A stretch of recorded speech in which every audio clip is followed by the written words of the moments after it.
Don't you want to read all your stuff and do the prayer first? Yeah, I am. Well, good morning. Good to see everybody here this morning. It's the board's practice that prior to the commencement of our board meeting and before calling the meeting to order, that a prayer be given. The board member who delivers the prayer may make reference to his or her own religious faith, just as you might refer to yours when offering a prayer. We wish to emphasize, however, that members of all religious faiths are welcome not only in these meetings, but in our community as well. The participation of all citizens in the process of self-government will help our Board of Supervisors to better serve the good people of Mecklenburg County. So if you care to, please join me in prayer. Almighty God, we come together today to do the business of our county.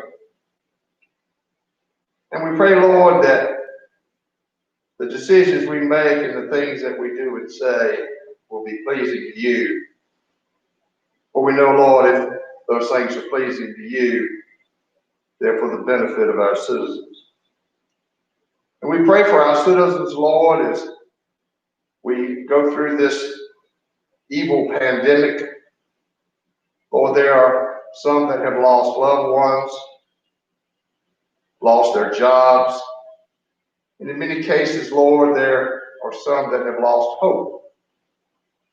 And we just pray, Lord, your comfort upon them. And we pray, Lord, that they will seek you out for their comfort. And we pray, Lord, this morning for our law enforcement, our first responders, fire, EMS, these people on the front lines, Lord, that ensure our public safety. And I pray, Lord, not only for the leaders of our country, but the leaders of all the countries in the world, Lord, that someday they can come together and put aside their anger and their animosities and make this world a place that you intended for it to be. For dear God, you create the beauty of the earth, but it's your people that create the ugliness. And Lord, we pray for our county staff that runs our county on a day-to-day basis. Lord, they do their job exceedingly well, and we are so grateful. It makes the job of this board much simpler.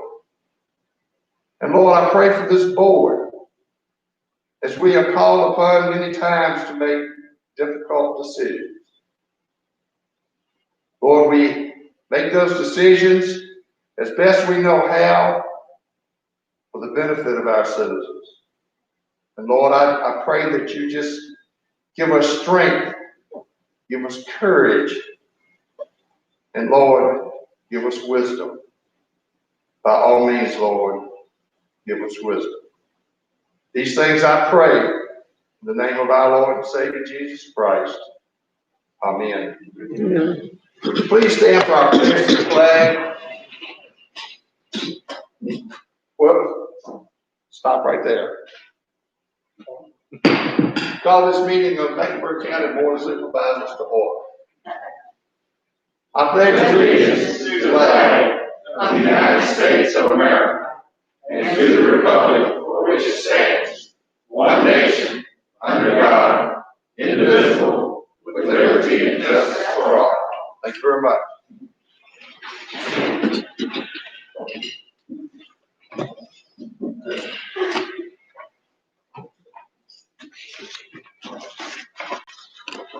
And I do want to remind you, please, to either mute or turn off your cell phone so that we don't have those interruptions during our meeting. Aboard, you have the July 13th minutes in your packet. If there are no corrections, we shall entertain a motion to approve them. I want to approve the July 13th, 2020 minutes. Motion to approve July 13th minutes. All in favor say aye. Aye. We do have some changes to our agenda. A couple of additions. First off, under item F10, which is the county administrator's report. And item 10, small business recovery assistance project, program design and non-discrimination policy. That's a lot. Under the chairman's report, item G4, report on the Link Gas and Weed Control Council. And lastly,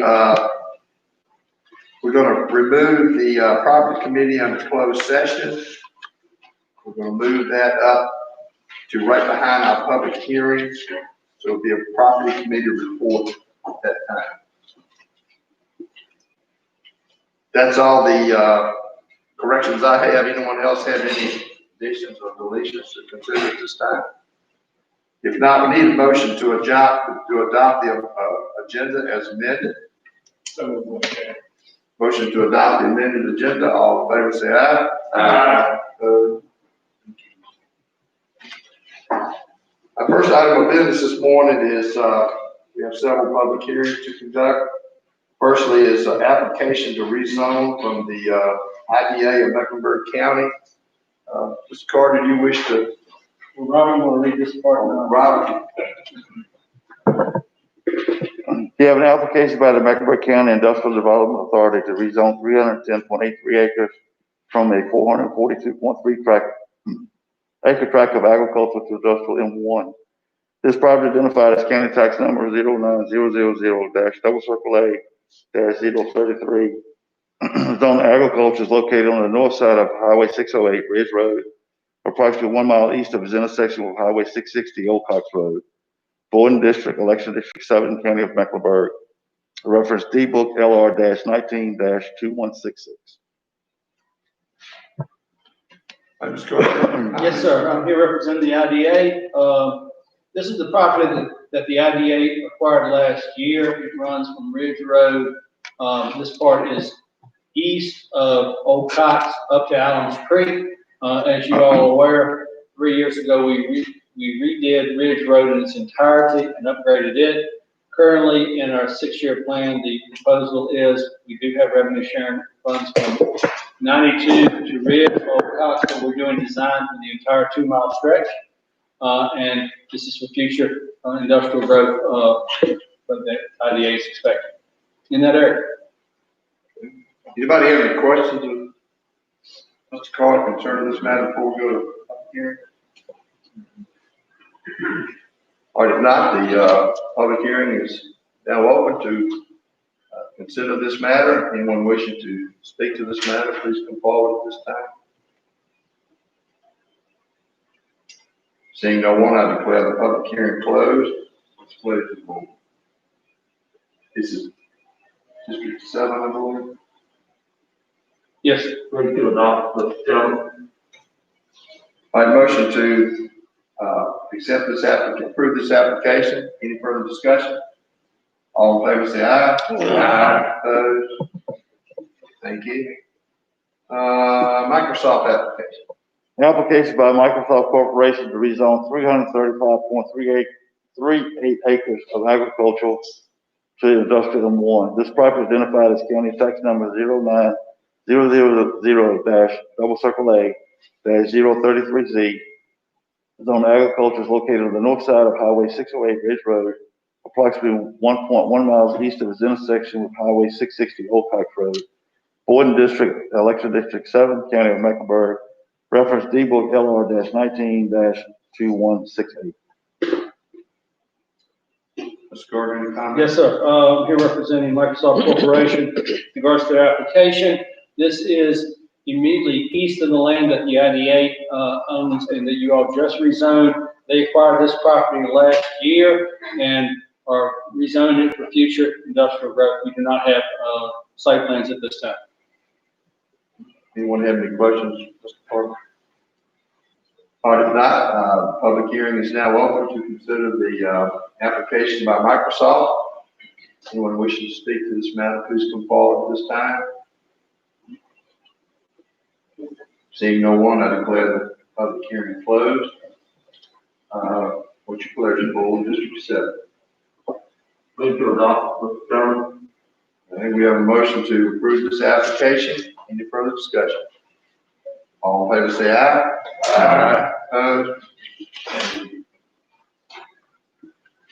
Okay, Mr. Hendrick, this is the, Tanner application.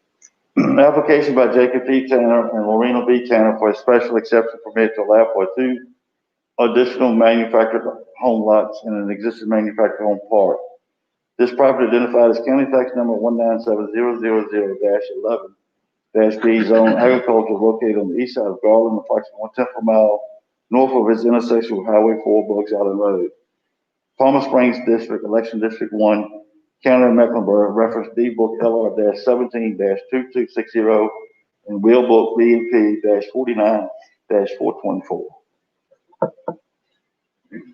Anyone here, representing the Tanners wishing to speak to this matter before we go to public hearing? Yes. Yes, sir, come forward. And can I take my mask off? Good morning, my name The is, shield in front of you, right? pardon me? The shield. Still is here. Okay. Good morning, my name is Jacob Thomas Tanner Jr. I go by Tom Tanner, and I'm not a supervisor. Okay? I'm from Palmer Springs. I went to Palmer Springs Elementary School before the dam was built. I stayed there, this dam was built and the lake was built. I went to South Hill High School, graduated from Parkview High School, went to Virginia Tech in the ROTC program, graduated with a civil engineer degree, and was a lieutenant in the Army and was sent to Europe to represent us during the Cold War and during the Vietnam War.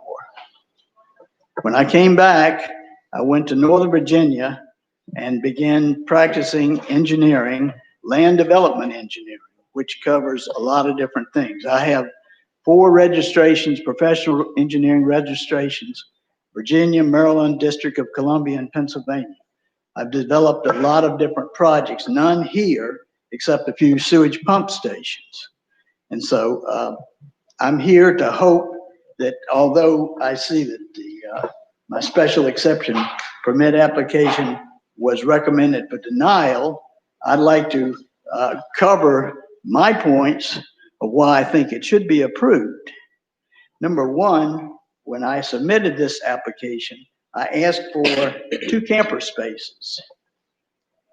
The trouble is, though, when I found out Thursday that the application had been recommended for denial by the Planning Commission for a manufactured home, I was a little bit surprised since I was asking for camper spaces. Okay. Then I received from Mr. Hendricks the reasons for the denial, the reference for the denials. And I'd like to read you those 3. You probably have them. I'm not sure. Do you have them? We have. Okay. The two new sites would increase an already populated area. Now, I don't know what populated area means, but populated area means there are people there. It doesn't mean they're overpopulated. It means it's populated. Now, if we go to the zoning ordinance, which I have a copy of, the zoning ordinance says for trailer park density shall not exceed 20 units per gross area. I have, and my granddaughter brought handouts, but I have a photo of my trailer park. It shows the trailer park, it shows the 2 camper spaces, and it shows all the rest of the fields that are still will be open, all of them. I don't know if my granddaughter has them and can pass them out. Can she do that? I mean, would you like to see them or not? That's fine. Okay. Just give them to stay. Give them try to stay. Okay, fine. So if the density the total density shall not exceed 20 spaces, exceed 20 units per gross area, and I have 4.7 acres. 4.7 times 20 is 94 spaces. I have right now, since the park has been subdivided, but based on my property of 4.7 acres, I have 12 spaces. 12. I'm asking for 2. If I were to use a zoning ordinance, I would be allowed 94 spaces. 94. So I don't think that increase is that significant. The second point, the 2 new sites would increase traffic flow and limit parking areas. Well, I can't see how the 2 new sites would increase the traffic flow, because the only traffic flow would be from those spaces back to Road 4, which is almost no traffic whatsoever. This is a seasonal parking, trailer park, seasonal. It basically starts the end of March and completes in, I'd say, the middle of October. And the people that go there don't come back to go down the gravel road that's on my property. They go to the lake for swimming and boating and fishing. So I don't believe that the traffic flow would be increased at all. I've been working this trailer park for my mother and then for myself for over 20 years. We've never had a problem with parking. We've never had a problem with traffic flow. And the limit parking areas, if you have a picture, there's 2.7 acres of open field that will still be remaining. The 2 new sites would be removing an open area used for gatherings and recreational use. There already has, and I have an old plan that I designed a long time ago that shows on the other side, they have a shed for picnics and gatherings and future parking area on the other side. It shows on the map. I don't know if you have the map or not, but it shows where the existing parking area is. That's existing, and my fields of 2.8 acres or 2.7 acres is additional that's never been used. Okay, based on that,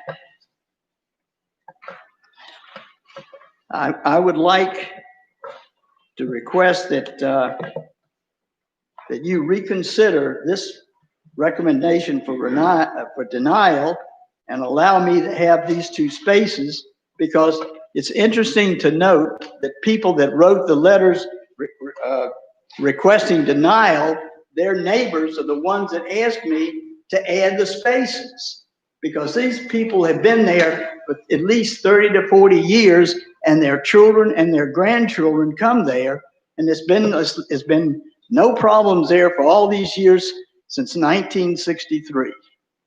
And I request that the board consider my request for the 2 spaces. Okay, anyone have any questions for Mr. Tanner? Mr. Tanner, did you appear at the planning commission meeting with all this information? No, because you see, I have lymphoma, and I can't go to a lot of hearings, but except the only thing that happened, I found out that the request was being denied, was recommended for denial. So I thought, if I don't come to this meeting, I'll never get my statement to be made. Okay. All right, anyone else have any questions? All right, thank you, Mr. Tanner. Sure. Anyone else wishing to speak to this matter? Oh, Mr. Chairman, I was one of the members of the planning commission, and like I said, we had only letters there that didn't want it and all. And like I say, listen to Mr. Tanner, I don't know what Mr. Harris is something on there that is not true or whatever, wherever you come from. But, I'm sure this would have gone a long ways at the planning commission had he had been there to explain it at that time. I don't know, Mr. Harris, you got any comments or? No, sir. I mean, I'll have to say, I think it might have been a little different opinion on it. If this is what he's telling us, and what it looks like, the open space and everything there, you know, I think would have made a difference. All right, thank you, Mr. Tanner. Sure. Anyone else? All right, seeing no Mr. one. Chairman, I'm a little bit confused, you know, like Frank said, the planning commission, I think some of that information came out, maybe interpret, I don't know, I know enough right now to. Well, yeah, let me close the public hearing, we're going to shoot again. So I declare the public hearing to be closed. I'm sorry, Jim, go ahead. You know, I don't know enough right now, you know, on possible wise, like Mr. Franklin said, you know, if this information came out during the planning commission, it may have been different outcome, so. Just kind of want to find out a little more about what's going on before I can make a credible debate. So I guess the appropriate thing to do, Mr. Carter, would be to send this back to the planning commission for reconsideration. Y'all can postpone it till you all go out and take a look at it yourselves, either one of those two options that you would like, sir. Send it back to the planning commission. You know, just by being on the planning commission, I would hate to see us react to denying it or either way right now. I think that would be a good idea to give this gentleman a chance and maybe look at it. Because what we heard and stuff from the other meeting was not what I heard today. I mean, I heard some of it, but And I assume it's not time sensitive. Situation. No, I wouldn't think so. All right, so I guess we need a motion then to send this back to the planning commission for reconsideration. Yes, Mr. Chairman, that is in my district, and after hearing this information, hearing other information and talking with planning, I move to repeal back to the planning commission that they reconsider this application. yeah, and I would make a suggestion to Mr. Tanner that if you can't come, I would strongly suggest you send someone there to represent what you told today. When do you think that would be? I would reckon we get it into the next meeting, September. Okay, we have a motion to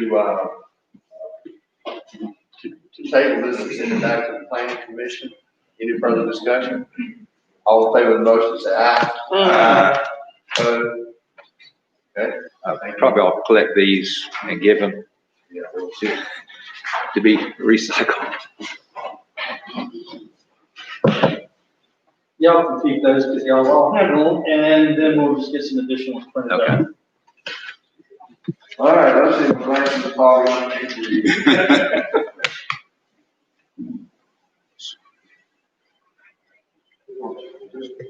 Yeah, let's see, who we got here? Okay, we got, the shop wells, Mr. Chairman.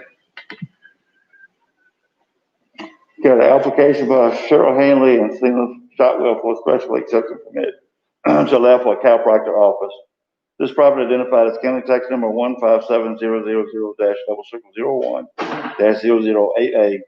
Zone agriculture is located on the north side of Highway 615, Red Lawn Road, approximately 1/10 of a mile west of its intersection with Highway 1, South Hill, Election District 6, County of Mecklenburg, reference deed book LR-19-3411 and wheel book WF-19-364. Okay, anyone here, representing the applicants that wish to speak to this matter? All right. If not, I declare the public hearing open to consider this application that you just heard read. Anyone wishing to speak to this matter, please come forward at this time. Seeing no one, I declare the public hearing closed. Board, would you close District 6? Mr. Chairman, I'd like to recommend it for. Okay, we have a motion to approve this application. Any further discussion? All in favor, say aye. Aye. Thank you. Okay, next is Alexander. You have an application by Joseph F. and Carlin L. Alexander for a special exception permit to allow for a food truck operation. This property identified as county tax number 15A000-01-016, Zone residential R2 is located on the east side of Highway 1, approximately 2/10 of a mile south of Highway 664, Union Level Road, Southfield District, Election District 4, County of Mecklenburg. Reference D Book B&P-446-449. Anyone here representing the, Alexanders wish to speak to this matter? All right, I declare the public hearing to be open. Consider the application you just heard read. Anyone wishing to speak to this matter, please come forward. Seeing no one, I declare the public hearing to be closed. What's the pleasure of the board, District 4? Mr. Chair, I so move that we don't accept the application. All right, we have a motion to approve this application. Any further discussion? All in favor of the motion, say aye. That's all I just said. Okay, Ray and Dickerson. You have an application by Randy D. Ray and Angela Dixon for a special exception permit to allow for a beauty shop / hair salon. This property identified as county tax number 072000-A-016, zone agriculture located on the east side of Highway 660, Old Cox Road, approximately 5/10 of a mile north of its intersection with Greenmore Drive, Buckhorn District, Election District 7, County of Mecklenburg. Reference D Book LR-9-1589. Okay, anyone here representing the applicant that wishes to speak to this matter? If not, I declare the public hearing to be open to consider the application that you just heard read. Anyone wishing to speak to this matter, please come forward. Seeing no one, I declare the public hearing closed. It's board's pleasure, Election District 7. Move to approve, Mr. Chairman. We have a motion to approve this application. Any further discussion? All in favor of the motion, say aye. Aye. Opposed? Thank you. Property Committee report, Mr. Jennings. Okay, Mr. Chairman. Property Committee met on Monday, August 10th, 2020 at 8:15 a.m. in the Board of Supervisors meeting room. Members present: Jim Jennings, Chairman; Andy Hargrove, Claudia Lundy, Lance Spain, Sterling Wilson. Also present: Glenn Ball, David Franklin, Charles Jones, Tom Tanner, Wayne Carr, County Administrator, Russell Slayton, County Attorney. Chairman called the meeting to order. Upon a motion, Mr. Hargrove, the Property Committee voted to go to closed session for a legal matter pursuant to Code Section 2.2-3711A7. Upon the motion, Mr. Hargrove, the Property Committee voted to go back into open session. Upon the motion of Mr. Wilkerson, the Property Committee voted to adopt the certification resolution. No action with it, Mr. Chairman.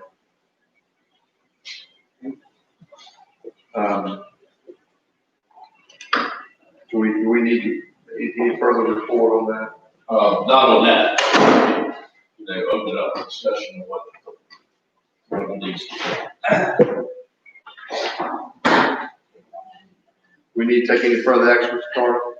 I think Russ is sending out something right now.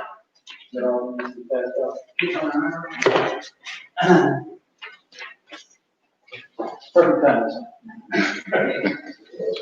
So we don't need to. Yes, sir, we will. You don't miss any calls, do you? I never set up something. Okay, Do we need to have any more copies? They should have. I think we're good.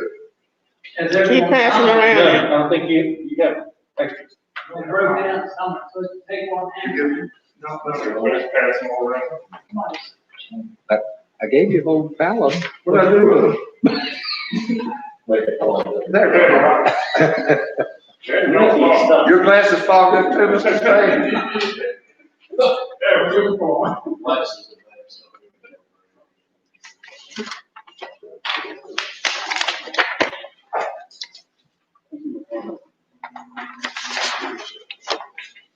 Okay. Next we have the,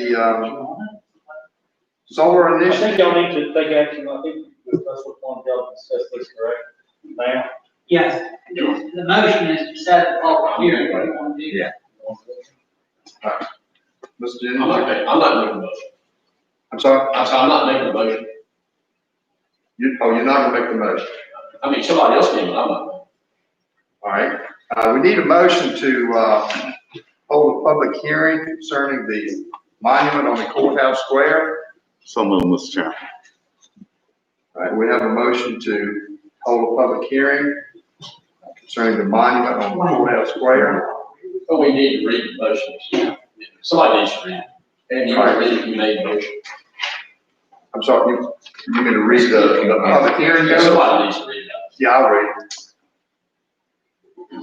It is hereby resolved by the Mecklenburg County Board of Supervisors in compliance with Virginia Code Section 15.2-1815.b, that a public hearing is hereby scheduled for Tuesday, September the 15th, 2020, beginning at 9 a.m. in the gymnasium of Parkview Senior High School, located at 205 Parkview Circle, South Hill, for the purpose of receiving comments on the possible relocation of the Confederate monument, which is currently located on Courthouse Square in Boydton, Virginia. Adopted this 10th day of August, 2020. Do I need a roll call on this one? Yes, I'll do the roll call. Okay. Ms. Lundy, Yes. Mr. Franklin, Yes. Mr. Tanner, Yes. Mr. Spain, Yes. Mr. Jennings, Yes. Mr. Hargrove, Yes. Mr. Wilkinson, Yes. Mr. Jones, Yes. Mr. Barber, Yes. unanimously approved. Okay. So that public hearing will be held on September 15th, 9 a.m. in Parkview. I'm gonna step outside and tell the people out there, so if they want to go, they can, if not, they can stay for public comment here, sir. All right, I'll give you a minute to do that.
Yes, sir. Just like a poll. Thank you, Mr. Chairman. Thank you, Mr. Carter. Okay, moving on, next we have the solar initiative, presentation. Sorry. Yes. Mr. Crockett and, Susan Seward. Yes, sir. If y'all remember back when we were doing the budget this year, as I told y'all, we were in General Assembly time. We were a group of rural communities looking at trying to get some of the tax laws changed with regards to solar facilities. We felt that they were very much slanted to the solar facilities. As part of that, our group kind of went around, and the county administrator in Halifax started contacting other counties to see if they would join into our own lobbying group from rural communities to try to improve our tax situation. We did hire this group of lobbyists to help us, and they're here. We do have the funds in our budget this year, so I told y'all we're preparing it, because I think it's money well spent.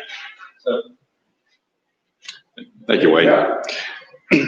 Good morning, Mr. Chairman, members of the board, Robert Crockett. I'm with Advantis. I'm with me today is Susan Seward, who also is a lobbyist in the General Assembly, but also better known in local government circles, serves on the board of Sussex County. Wayne, do they have this? Yes, that was submitted. All of them were sent for the proposal and what they were going over today. So we're gonna review with you if you have it. Great. Yeah, the presentation. You can't turn it around. If you have it, great. If not, we'll roll on through it. What we wanted to do today is talk a little about the development of the Rural Solar Development Coalition, how it came about. We'll talk about the General Assembly results in 2020 and really the activities that we're doing today to make sure that rural local governments are appropriately compensated, quite frankly, when the solar developers come to your neighborhood. Real quickly, I'll always start with the conversation is talking about sort of the granddaddy of the clean energy bills in the General Assembly.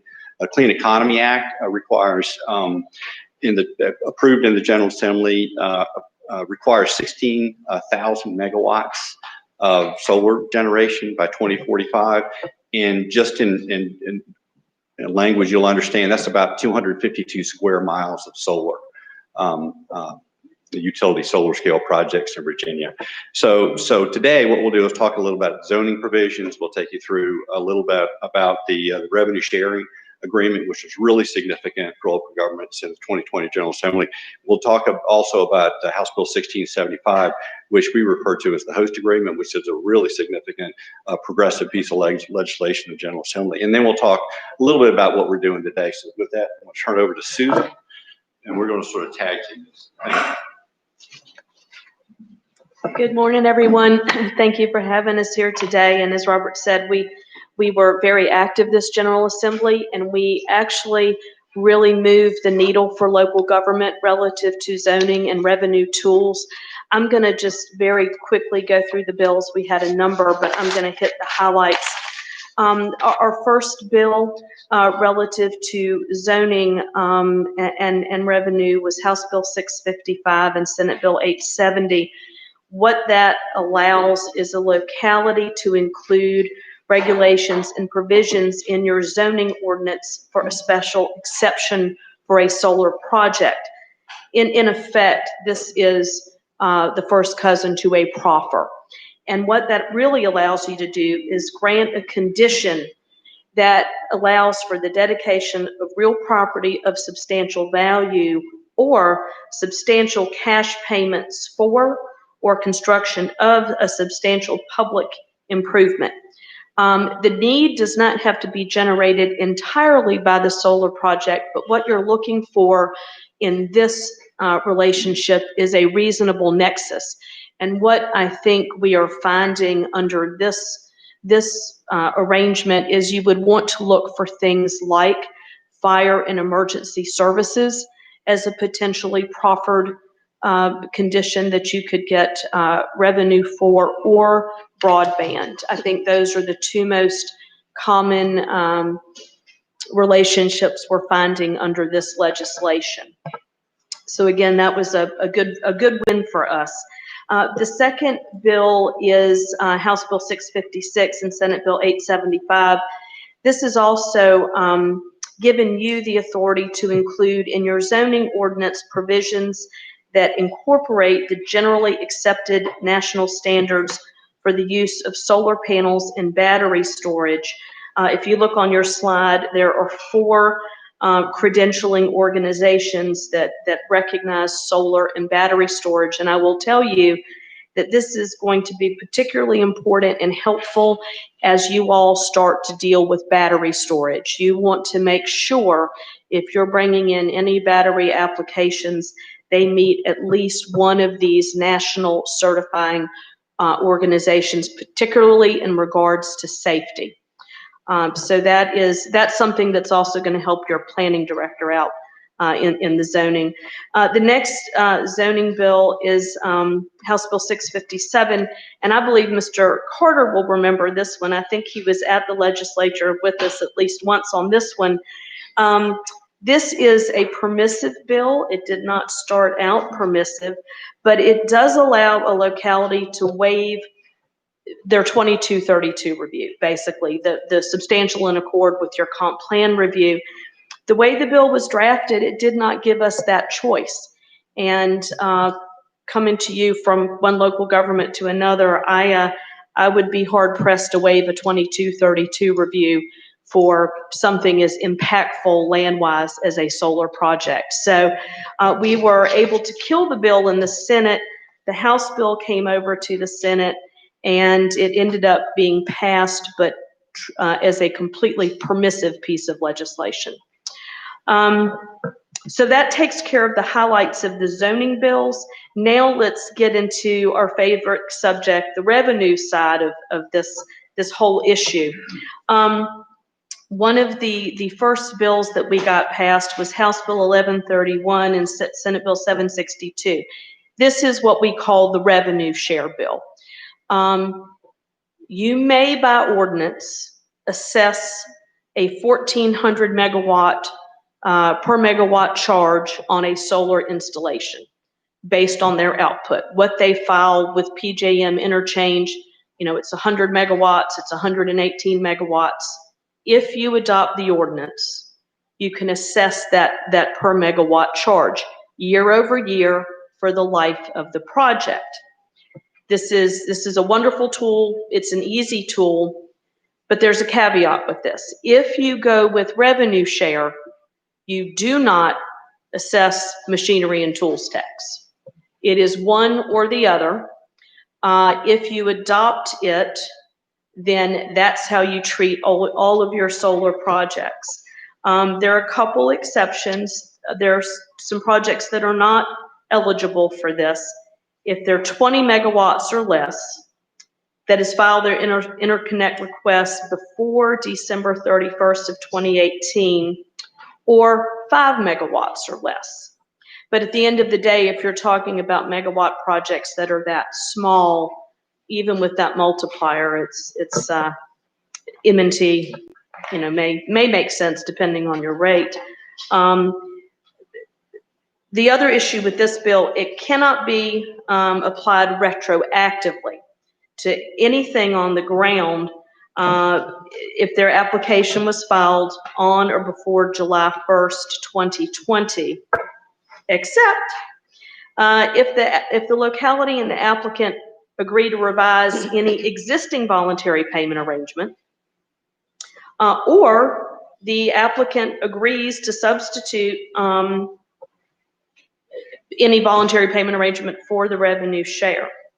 But it doesn't preclude you from asking. And even if there was not a voluntary payment arrangement in place, the applicant could rise to the occasion and say, sure, if you've adopted a revenue share ordinance and they're over those megawatts, they could in fact enter into that agreement with you.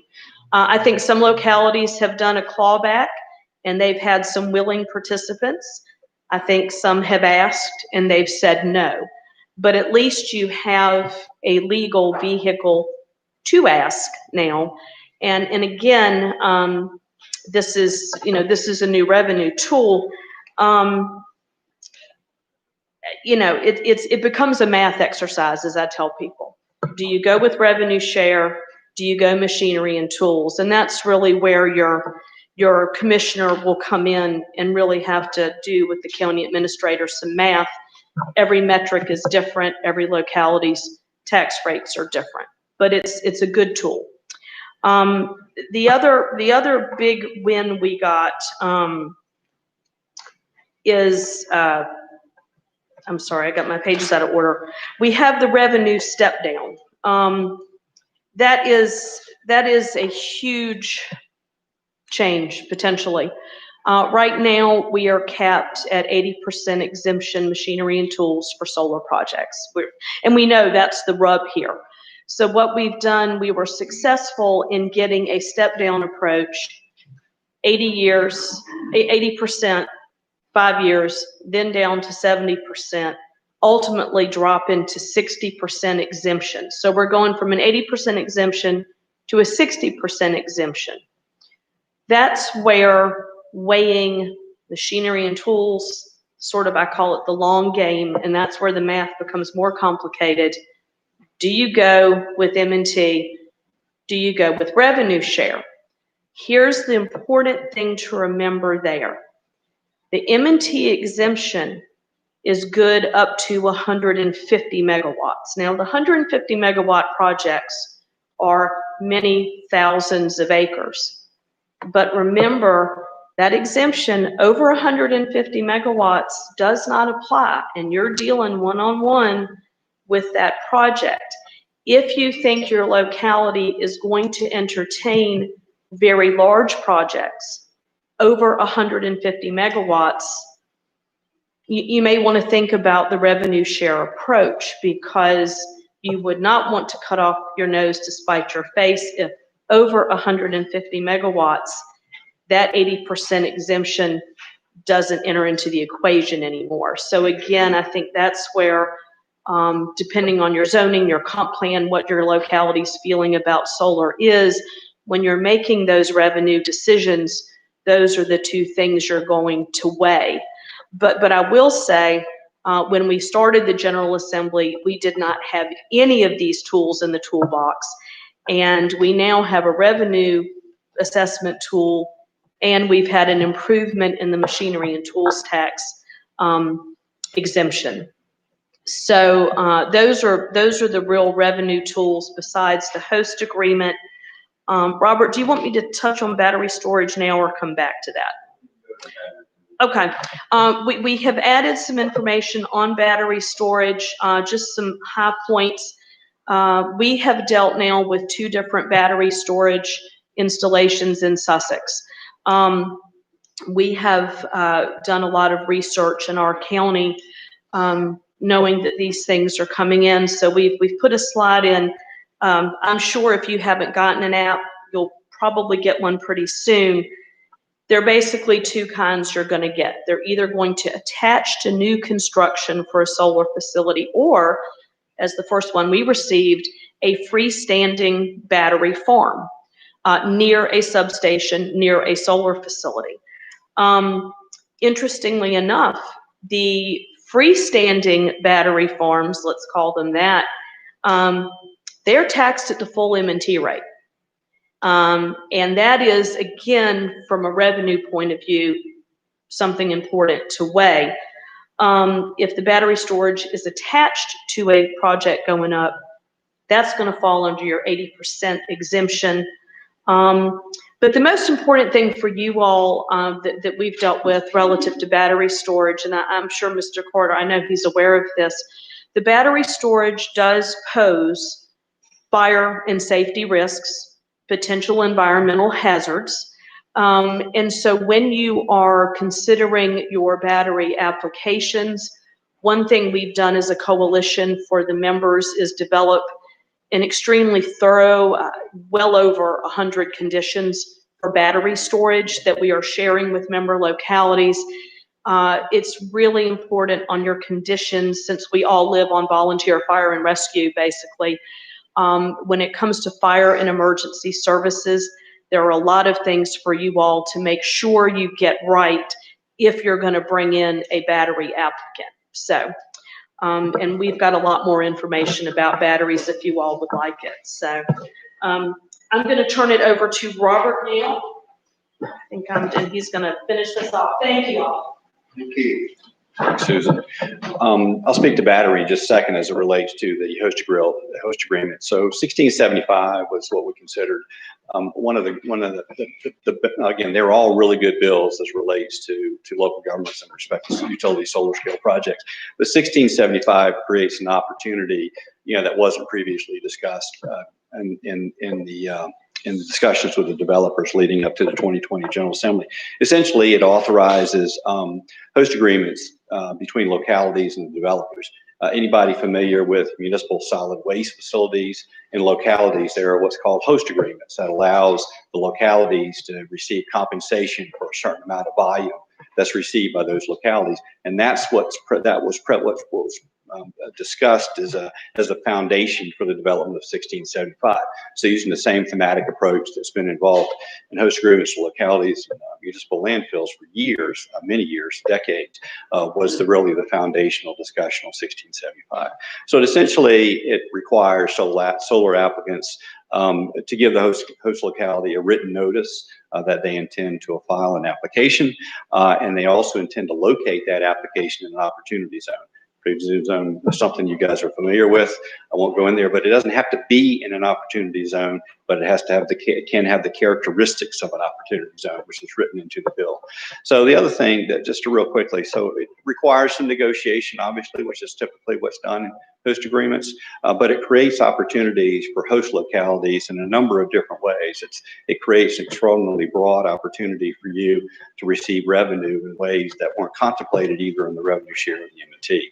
So it could mitigate impacts of the proposed solar operation, could request financial compensation for things in your capital improvement plan, again, that you don't have ways to go get that money or resources. This allows you the opportunity to perhaps go there and look at that. Other potential terms and conditions, and I've just threw some others down here, assist in the deployment of broadband in your locality, financial compensation assist with 9/11 emergency communications, financial compensation to hire and pay for consultants if you need that support, siting large utility scale solar projects, or again, a broad array of opportunities in your CIP, fire and rescue, parks and rec, schools. And again, it provides an opportunity to do things, again, that weren't contemplated in either the M&T or the revenue share. So what the solar developer gets, really, essentially, he gets approval of the siting agreement substantially in accord with the public hearing, so allows sort of a streamlined way for the solar developer to get through. So really important, does not apply for any solar facility that receives zoning or site plan before January 1st, 2020, although we know of some communities where they have been retroactively discussing applications. So again, it's a really good bill. We think it's progressive and allows opportunities. One of the things the Solar Coalition is doing in this off season is developing a guidance document or a white paper that provides some localities an opportunity to understand better what 1675 and the things you have to go through or step through to do that. I'll touch on stormwater management for utility scale solar projects. It's really significant. We've been discussing with DEQ the monitoring of local E&S stormwater on very large projects. We're talking about multi-thousand acre projects in terms of sequencing for construction, the use of third-party firms, and some other, again, beneficial ways to attack E&S for large utility scale solar projects. I want to talk about the RSDC real quickly. This was really created in the middle of the General Assembly. Our firm, Advantage Strategy, represents a number of municipal clients, so we happen to be there. We represented some rural clients who were actively engaged in solar conversations. So quite frankly, Susan and I got together with some of the county administrators and said, you know, we really feel like we can provide some value. And I think we did. So as we go through the off season, again, the work of it's communicating with you guys, but quite frankly, so what we're trying to do, we have conference calls with the members every month to make sure that everybody knows what's going on in other localities. We think a network of communication as the development really intensifies is really important. Guidance documents really with respect to the legislation and the battery storage activities. Again, there are things that we think we have value. We work very closely with the patron of 1675 over the last couple of weeks to make sure that battery storage actually is included within HB 1675 or the host agreement, because that was the intent of that bill, not just solar voltaic, but battery storage as well.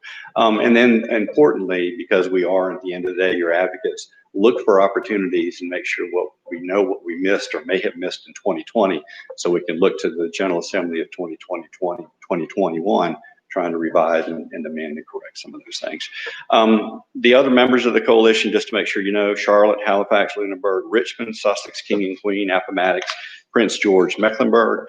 Susan and I have other presentations like this this month in Amelia, Brunswick, and we just did one in Greensville last week. And Sussex. I keep forgetting Sussex, by the way. So with that, we'll be glad to take questions. Delighted to be here this morning. Thank you very much for your confidence in us, and look forward to working with you. Thanks for the presentation. Anyone have any questions? Well, one of the things you mentioned is something we could possibly get revenue, I believe I understood, revenue for, broadband or something from these solar farms. Is that something that they would have to volunteer to approach us with, or is that something that we can ask for? So if you're talking about HB 1675, which is the host agreement, which I mentioned, that is part of the negotiation process, and it requires, and actually it's in the bill. So you negotiate with the developer on the things that matter. That you, again, it's outside of the realm of the M&T or the revenue share. If it's something that really matters to your community, you can negotiate that as long as it's in an opportunity zone or in an area that has the characteristics of an opportunity zone.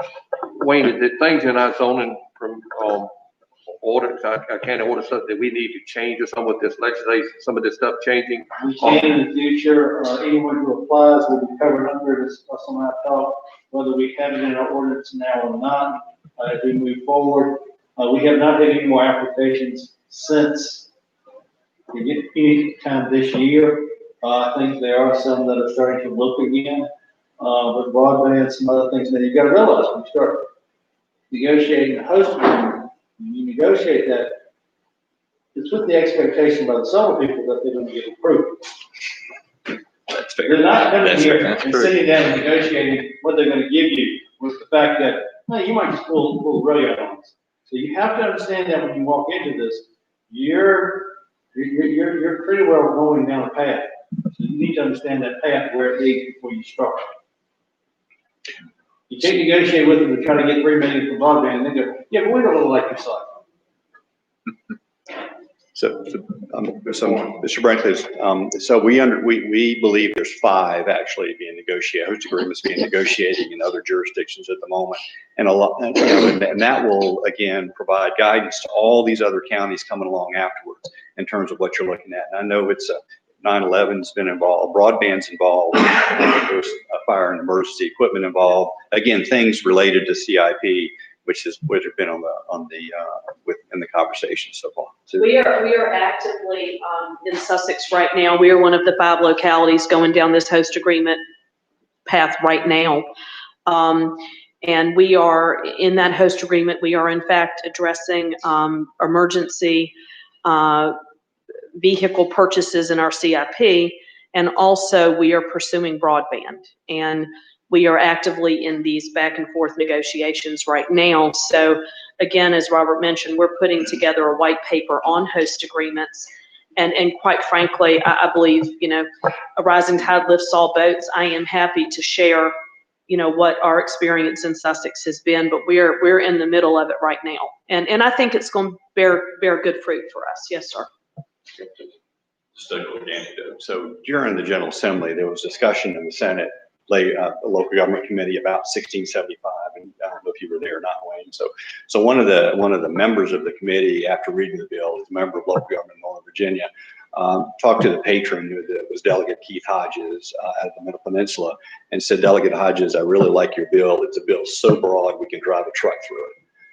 And that really gives you an idea of the sense of the opportunities that you may have when looking at 1675. Yeah, I have a question. These battery storage, these commercial solar farms, there be more coming action for, and a residential, is that applied to John Doe, or battery storage in backyard also? Well, I think, so the first answer to your question is a simple one, and it's yes. I think you are, like I said, we've had a battery storage attached to a project and a freestanding storage in Sussex, and I'm quite sure y'all will start getting some door knocks relative to battery storage as well. Going forward, as Robert mentioned, we've now got 16,000 megawatt basic mandate for renewable energy. To produce that kind of volume, you're not going to do it without battery storage. So relative to residential battery storage, to really make the Clean Energy Act work, you're going to have commercial scale battery storage. So for example, our freestanding storage facility in Sussex sits on 32 acres. But there are only 3 acres of batteries. The rest of that is buffer.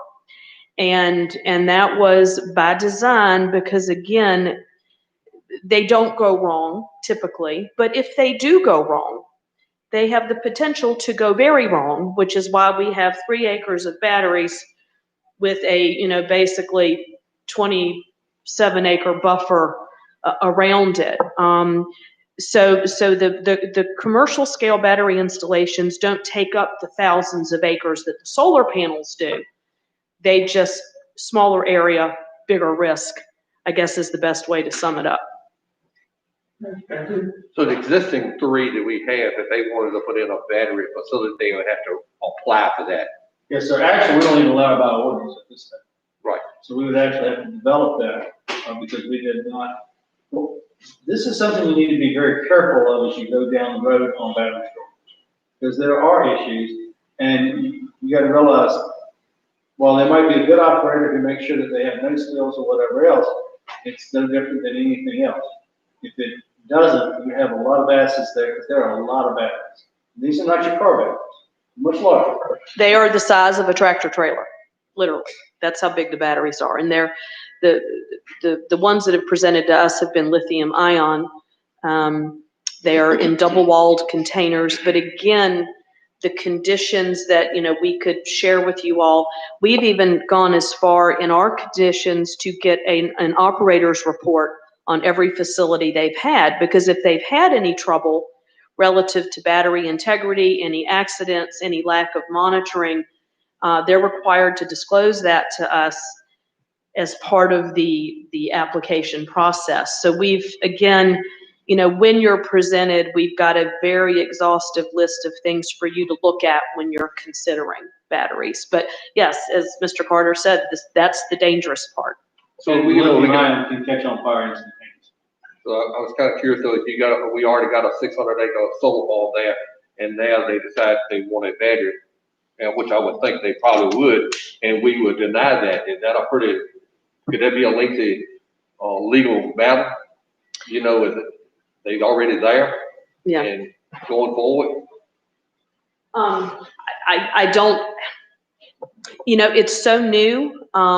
I think localities are just going to have to weigh the risk versus reward. But I will say, just from a revenue aspect, I'll give you sort of our experience. So you've got a 30-acre battery facility site with 3 acres of active battery. Because they're not exempt from M&T, that little 3 acres over the 25-year lifespan is going to produce $6 million. Whereas a 2,500-acre solar farm, based on our real estate rate, might bring in over the life of the project $3 million. So again, you see, so when you're doing your risk reward, we were of the opinion that we feel our conditions are thorough enough, and we've done our homework enough that in our case, that 3 acres generating $6 million, we in effect took that very well-informed chance because of the conditions we've applied to it. I think we will probably address battery in our zoning going forward. But again, it's a locality choice, but we're giving you the tools to help make that choice. And it's kind of like solar. Some localities are very much embracing solar. They need revenue. Others aren't as much because they don't need it as bad. I think that's generally in any zoning case, but if you're worried about lawsuits, that's where Mrs. Slayton. Mr. Grant, this would be my answer. You've described a factual situation where a locality approved a solar facility, but not a battery facility. And I think the question was, if you then deny the battery facility, are you want to lose a legal battle? And I think the answer is no, because it's discretionary on the locality what you do with your zoning controls. I think you're in a very good position. The company can't come in and say, we have what we wanted, you gave it to us, now we're asking for the other half, if you don't give it to us, we'll sue you. So I think you're in a pretty good spot. But again, as Susan said, there are a lot of other factors, financial, and the real trick is to weigh the financial benefit against the risk. The risk of these matters are very substantial. The reward can be very substantial. So we've got some difficult decisions to make. I would just mention one thing real quickly. So that your concerns, your local concerns with respect to battery storage, are being heard. Again, DMME is responsible for compliance with the state mandates, both respect to solar as well as battery storage, which is also in the Clean Economy Act. Oh, I'm sorry. I thought I was. And so we're in close communication with the Department of Energy as it relates to both battery storage and the development of utility scale solar, and they have been receptive to our conversations at this point. I'm question asked, but every battery has a residual, and after the lifespan of the battery, there comes a disposal. Who's responsible for that disposal? Well, I can tell you in our conditional use permit, the owner applicant is. And we made that very clear that Sussex County nor its taxpayers will be responsible for that storage. I will also tell you, I have a feeling that many of these freestanding battery farms will ultimately be purchased by an IOU. And that is one of our discussions we had is down the road, will this be flipped? I think our answer is yes. And I have a feeling based on some conversations that in this area, Dominion will ultimately probably end up owning a lot of these. But you know, you have to be careful. You have been careful with solar. I would say you have to be extra careful with battery. Any company, including, believe it or not, Dominion, can have financial difficulty. And so the locality's got to take care of itself. You can't depend on Dominion to take care of you. And the way you've done that with solar is require a lot of credit, a guaranteed source of funds to properly dispose of and remove the risk from your locality. So we've got to be very careful with that. And I agree with Susan. I mean, Dominion is certainly a very sound company and public-oriented, but you can't depend on it. You have to take care of your customers now. I will remind you, General Motors, one thing. Just if you want to see, people go, oh, they can't go, anybody can go on. Yeah, and then you have to get flooded. Whether that happens or not, we have to look out for you all. Again, it's like the $6 million versus $3 million. Okay. In some localities, that $6 million is whether they're going to have fire and rescue services this year. Okay. Others are not as susceptible to that income loss. It just all depends upon each community. But if you're worried about being sued, you can always be sued, Mr. Brown. Oh, yeah. So, Mr. Brinkley, the Dominion case, we have such a strong financial situation that we don't need to, our well standpoint. You need to be careful of that. And I say that as a big fan and a great respecter and energy. But you got to be very careful because Wayne said anyone can go all the time. And we do have the same schedule relative to bonding, revisiting the bond. We've got the same language in our battery that we do for solars, that we do our due diligence to protect everyone as best we can. But I made the Dominion comment based on our conversations. I have a feeling that's where most of these are going to end up. So. Well, we're very fortunate to be where we at as a county financially. I think we just have to be careful what we give up to get this money if we don't need it. You know what I mean? Okay, any other questions?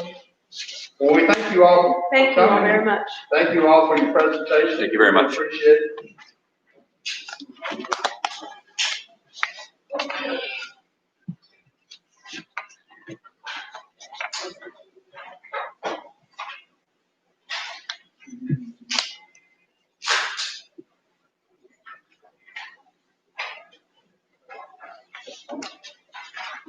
Okay, we have Mr. Nichols with us this morning. School superintendent's going to give us some updates. Welcome, Paul. Thank you, Mr. Chairman, members of the board. As you are probably aware, we are on the day, August the 10th, the day that ordinarily, under ordinary circumstances, school would be starting for our students today.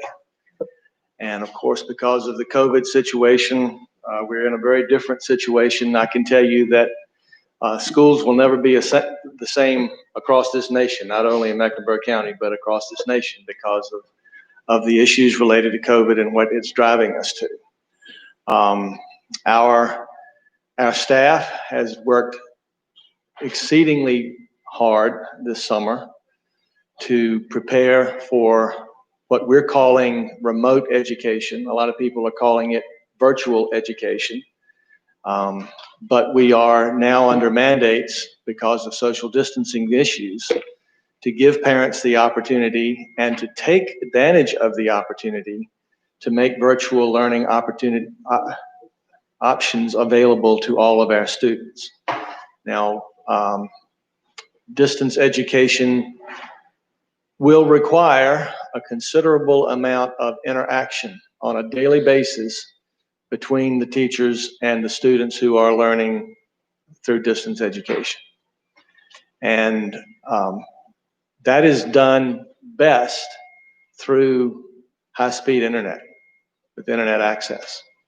And we're very fortunate in Mecklenburg County because we have probably more internet access in several areas of our county than many other places do, because internet access at high-speed rates with fiber backbone has typically been found in the larger towns. And we do have that available in ours. And we have more towns that are larger enough for that type of thing than even Halifax or most of the other school divisions in our area. But we still have many, many students that are in rural areas. And of course, we're very thankful for Mecklenburg Electric and Empower that are working on putting that in. But we estimate that a good, well, better than 50% of our students do not have significant high-speed internet to be able to give it the instruction support that we would like to with backup plans. And we are using what most of the state is using. It's a program called Virtual Virginia that gives our teachers the opportunity to create all of their lessons, to be able to set them up virtually, to be able to deliver them either by internet access or by actual putting together data that would be delivered and can be viewed later, or even by paper to be able to send out. But there are expectations that we have now still from the state of Virginia that, unlike in the spring when schools were closed by the state government, we are taking on new instruction. There are still the same expectations for students to be engaged in that instruction, basically 5 days a week, 180 days a year, 990 hours through the year. There are tests with that instruction. There are going to be SOL tests, although there are fewer SOL tests than there were at one time. They will still be required of all students that are involved with this. And so our teachers, again, and our guidance with Mrs. Height and the others in the instructional arena, and Ms. Hatcher with the technology area, have been putting significant time, more than significant time this summer into preparing for that. We asked the school board, because of the work that goes into it and the planning that goes into it, and because of the fluctuation of the numbers of cases of COVID in our county, we asked for additional time so that students would not actually begin until September the 10th. And we are extremely pleased that we have this time, because it's given us more opportunity to do the correct professional development for our teachers, but also because, as you are aware, the numbers, as people are coming back from vacation and other things are going on, the number of COVID cases has increased. We have graphs now that come from the Department of the Health Department, as well as from other institutions that identify increase or the current number of COVID cases in a community and identify them as either non-existent, which is color-coded green, or slight, which is color-coded yellow, or color-coded orange, which would mean that it's moderate, but it needs to be watched very carefully, or color-coded red, which means that we need to go back to a place where everybody is having some significant social distancing. Now, we have likened the terminology of those different colors to the phases that the governor brought into the state earlier. Phase 1, which is the most social distancing requirements, would be those counties that are in red. Phase 2 would be the orange. Phase 3, which is what the state has currently been in, except there are some areas in Tidewater that it seemingly moved up, would be in the yellow. And at this point, I don't think there's any community in the state that's in green, showing no current cases. The current cases is what's important. Many of the issues that we've talked about is the overall number of cases. But as Mr. Taylor has mentioned several times, you get over it. And so that means that people come off of that. For our purposes for education, throughout the summer, after we got through the last school year, throughout the summer, we have maintained in Mecklenburg County being in that phase 3 or yellow area until Friday. And then Friday, by the official numbers that we got, we jumped to red. But it's our understanding, and I'm having significant conversations about this, that right now that's because of a contained unit at the prison site. And so we are anxious to be able to continue to watch that, because we still have a month before school would actually start. We're looking for that number to fall back to yellow overall, but we will also be looking for the other. And I will tell you that I'm taking risks, and I'll assume the responsibility, although we've all looked at it in central office. Many school divisions have chosen to go full virtual for the first 9 weeks to deal with issues. And I've had various organizations and teachers and others that have come and say, why don't we do the same thing? And my response is, because it's not good for the kids. We know from the Pediatric Association and from others that there are other risks for students other than just the COVID issue. Now that is the significant risk, because we don't necessarily have the immunizations and things that others do. But we do have knowledge, with over 60% of our students on free and reduced price lunch, that there is significant poverty in our area. And there is significant lack of internet access for a good number of our students. And there are needs for nutrition, there are needs for social wellness, mental health issues. There's so many things that we are providing for children, including safety in many cases for our students, that I'm very concerned that we need to put our students back in the position to be able to have all of those services, as well as face-to-face education, in order to be able to protect them. Now, we give, because we need to, every parent the opportunity to choose full-time virtual. And we will support them the best way we can, but they have to understand choosing full-time virtual, in order for us to meet the expectations, the recommendations of the state for social distancing, we need for persons to make that choice for full-time virtual or full-time remote learning for a semester at a time, because we have to plan for school bus routes, we have to plan for everything else. And we have had almost 38% of our parents choose that their children be full-time virtual by their own choice. Now, if we go at the time that we need to start school, if we are not in yellow, but in orange or in phase 2, then we will have all of our 1st through 3rd grade students who are not having their parents choose full-time virtual, still come to school, spread out more, because we'll have more space. We will also have our special needs children and 504 children come in for face-to-face, spread out more, and we'll have our English as second language children come in that way.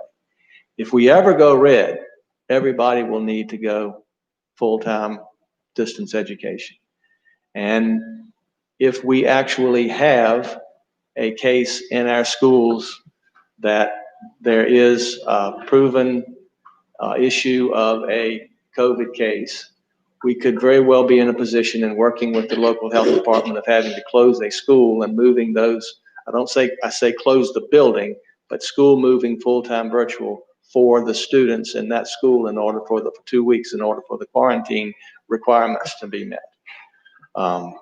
We are very hopeful because of the significant attention to health issues.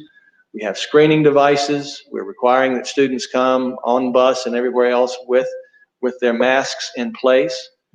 We want to protect our bus drivers. We want to protect our teachers. We want our teachers to be under the same thing. But with those screening devices and by doing significant temperature checks and things of that nature, we are saying to every parent, if you have a sense that your child is sick with a cold or anything, they need to be full-time virtual learners that day or until they're back to health. Same thing goes for our teachers. If they're not feeling well, if they need to, have something, go to the doctor, stay at home until we've gotten through that piece of it so that we can have the safety features in the school as best possible. And with those measures in place, and if everybody pays attention to it, we could have the healthiest school buildings we've ever had, because particularly in February and late January and early March, we typically have a flu season that's very difficult for us to deal with. And this, because we can do the full-time virtual, we can say to them, stay home during that time and learn, rather than take ibuprofen, come and infect others. So we're watching this very closely. I'm still paying attention to the very issues that I've always brought to you in relation to the career literacy, the things that are necessary for students to be better prepared for jobs as they graduate from high school. They're all in place. They're all important.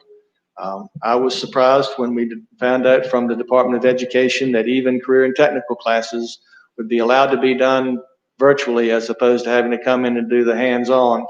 I was ready for them to be able to come even full-time virtual to be able to do that type of thing. But except for the nursing students right now, we are under understanding from DOE that all of it, that there are ways to do virtual education for those as well as we get through this process.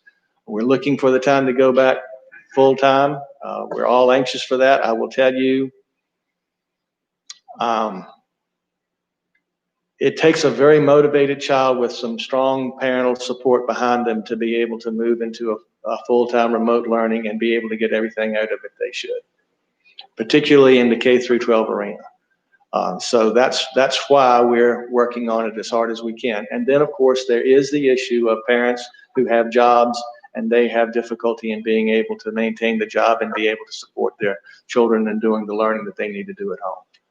But we are planning on moving. We're going to be watching the data very carefully. And our goal is to do face-to-face as much as we possibly can to provide the best benefits for the children of Mecklenburg County. As far as the new school construction is concerned, it's the weather that's had some impact on that. It hadn't been COVID. They've been going full force. I think most of you have driven back and forth through it right now. We've got stone crushers online that are crushing our own rock as opposed to, just taking it away in boulders. We've got actual building taking place, concrete pads being put in place. The underground, the water line going under the road has been put in place. The highway department is now in there. They have actually begun widening the roads. Thankfully, we've been able to get the appropriate right-of-way issues taken care of. And I don't know how long it'll be before they'll be putting any actual asphalt in, but the roads are it's closed right now as they're widening it. So we're making good progress on that, and we're still on schedule and on budget. So I'm very pleased to make that announcement this morning. And I'm happy to answer questions as anybody has it. Any questions? Paul, Yes, sir. a child that's doing virtual, is there going to be a virtual teacher covering a certain number of children, or is it going to be, the regular class that student would have been in, that same teacher is working in class and out of class? The short answer to that is we will have children signed up for classes as they normally would, and the teacher will be taking care of those numbers that are virtual and those numbers that are in class together. Now, the virtual students are not necessarily learning at the same time the same material that's happening in the classroom. And so, you know, we know that's not a burden we can place on every child. There will be video lessons. There will be projects-based lessons for students to do. There will be all types of ways that have been put together to be able for the children to learn. We do recommend to parents that they set up a schedule that would closely follow if they're available to do that. I've already heard from a lot of parents who have grandparents and others that are going to be doing it. I know some parents that are going in with other parents and they've hired a retired teacher or somebody to be able to work with their children. We're going to try to work with people as much as we possibly can, but we also have to make it known that our teachers are not working 24 hours a day. You know, they have office hours.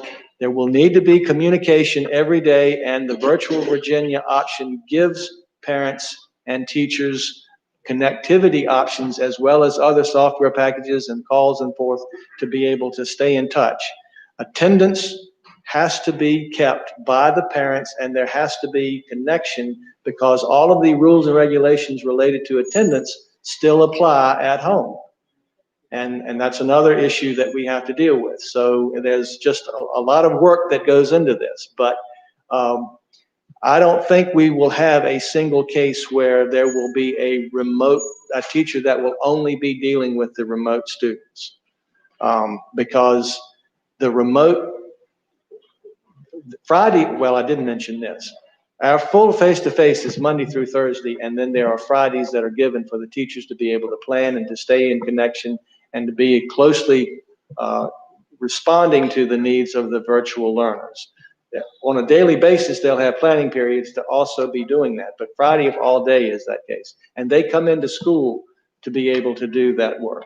The Fridays are school days for all of the students, Monday through Friday for all students. But even the face-to-face will be at home doing virtual learning so that at any point that we have to go fully virtual, they will know how to do that. Will all teachers be on, for instance, you know, my child, second grade, will all teachers, second grade teachers be on the same schedule for the virtual classroom? And the reason I say that is we formed a group at the local church that is going to be taken care of with and being supervised. But if we've got different teachers with different students, are they going to still be on the same? I can't tell you that teachers teach in different styles and different ways. I can't tell you that they're going to all have exactly the same schedule among second grade teachers across the county or within a school. But we've gone significantly through the curriculum. We've streamlined the curriculum. There's a lot of much more commonality in the scope and sequence and the pacing guides of the material that's being presented. So it will be much more that way, but I can't tell you that it's going to be exactly the same from teacher to teacher on a daily basis. Okay. The best thing to do is for the person that you're working with is to just stay in close contact with with the principal and the schools. Mm-hmm. Question. I know your job is not easy, but what if a lot of stuff happens, go into the red, you have to shut your school system down? Would you be prepared for virtual learning, remote learning for a long period of time, such as months? Yes, sir. We are prepared for whatever length of time it takes. Our hope is that we won't have long periods of time, but there will never be another time where school will just be shut down like it was in March. Okay. Paul, back to me again. How about the breakfast and lunch program in that kind of situation? Would that be delivered, or would someone from the school? We will be. One of the things that we did this year, and we're very thankful. Last year, we had all of our elementary schools set up so that every child was getting free lunch. Right. This year we've moved, and that's going to be the whole school system. Elementary and secondary will all receive free lunches. Okay? I'm thankful that we qualify for that because with federal government guidelines on lunches, it makes it much easier on everybody to be able to set it up that way. But it still has to be watched very closely that it's one lunch option for a Mecklenburg County child, not for any child, but for a Mecklenburg County student. So we have to verify who they're being taken to. We are setting up a way of getting the lunches out to the distance learners, the remote learners. And it will be breakfast and lunch. And then we will be providing it, of course, in school. And on Thursdays, those who are coming face to face will be given lunch, breakfast and lunch for Fridays to take home with them that day. So that the specific details of how persons will have access to their meals will be given out. The one thing that in some of my communication to parents got a little bit confusing, and I'll try to clarify, to be as safe health-wise as possible, we are cutting out visits to the school during the day. And that's a burden because we had backpack buddies and lunch buddies and all kinds of people coming in for, wonderful activities and interaction with our students, but we just can't take the risk right now with COVID. Well, you know how many parents are. They love to spoil their children. So if a child gets to school and they say, I forgot my lunch, or I don't like what I see on the menu for today, or whatever it is, they would text, they would communicate with some way, and parents would bring Bojangles, or they'd bring all kinds of things. We're cutting that out. Children can still bring their own school lunch with them, wherever they come from, as they come. But we're not opening the doors for people to be bringing food during the day. Paul, I've talked to a couple of teenagers that have decided to go to virtual learning, and I'm sure there'll be others. I worry about them, their parents being supportive and really pushing them to do that. In 2 or 3 days, 4 days, when does the teacher make contact with you if you haven't heard a lot of them in 2 or 3 days, or they hadn't, done their work or what? How do you handle that? Weekly. There should be communication between teacher and every child that they work with every day. If we don't hear within a week on that Friday, there's going to be some significant follow-up to find out why have we not heard from you. And it could be earlier than that, depending on the teacher. Right. But there will be follow-up, and we still have the legal issues. If a child misses 15 days, then we legally are in a position to be able to go and ask law enforcement to help us get in touch with that parent and say, you're not living up to your expectations to make sure your child is appropriately educated. Okay. Any other questions? Any other? Thank you very much. We know you have some challenges ahead, and we wish you the best, and certainly wish you the best for our students. Thank you very much. Pray that the COVID cases will go down. Absolutely. I know we can't shut down the borders of Mecklenburg County, but we do need to see those cases come down to be able to serve the students as best we can. And all opportunities to increase options for internet access where we don't currently have it will also be wonderfully appreciated. Absolutely. Thank you. In regards to that, John's going to be working with Paul with regards to the hot spots and things of that nature. I did have one more question. How are you going to make sure that every student that's doing virtual has access to a computer? Yes, we are going through a process right now that between August the 27th and September the 3rd, every child that is identified as a full-time distance education learner will have an appointment with the school to be able to go and pick up their Chromebook from 3rd grade through 12th grade. Now, that requires that they go on our website to see our acceptable use policy for internet use and Chromebook handbook for how to use that. And we are developing, as we speak, a significant number of professional development videos for parents and students to know how to work all of the different apps that we have on the computer for them to be able to use. All textbooks are now fully loaded on the Chromebooks. I could not help but think about our dear former member who always had, a very difficult time with the cost of rental textbooks and so forth, and what he would think about this at this point. But, and the cost of this at this point, but we are moving that place, and so every one of them will. Now, the face-to-face students will get those Chromebooks when they arrive at school and have their acceptable use policies filled out. Acceptable use policies deals with all types of things about the Chromebooks are supposed to be used only for educational purposes, no pornography, none of those things will be allowed.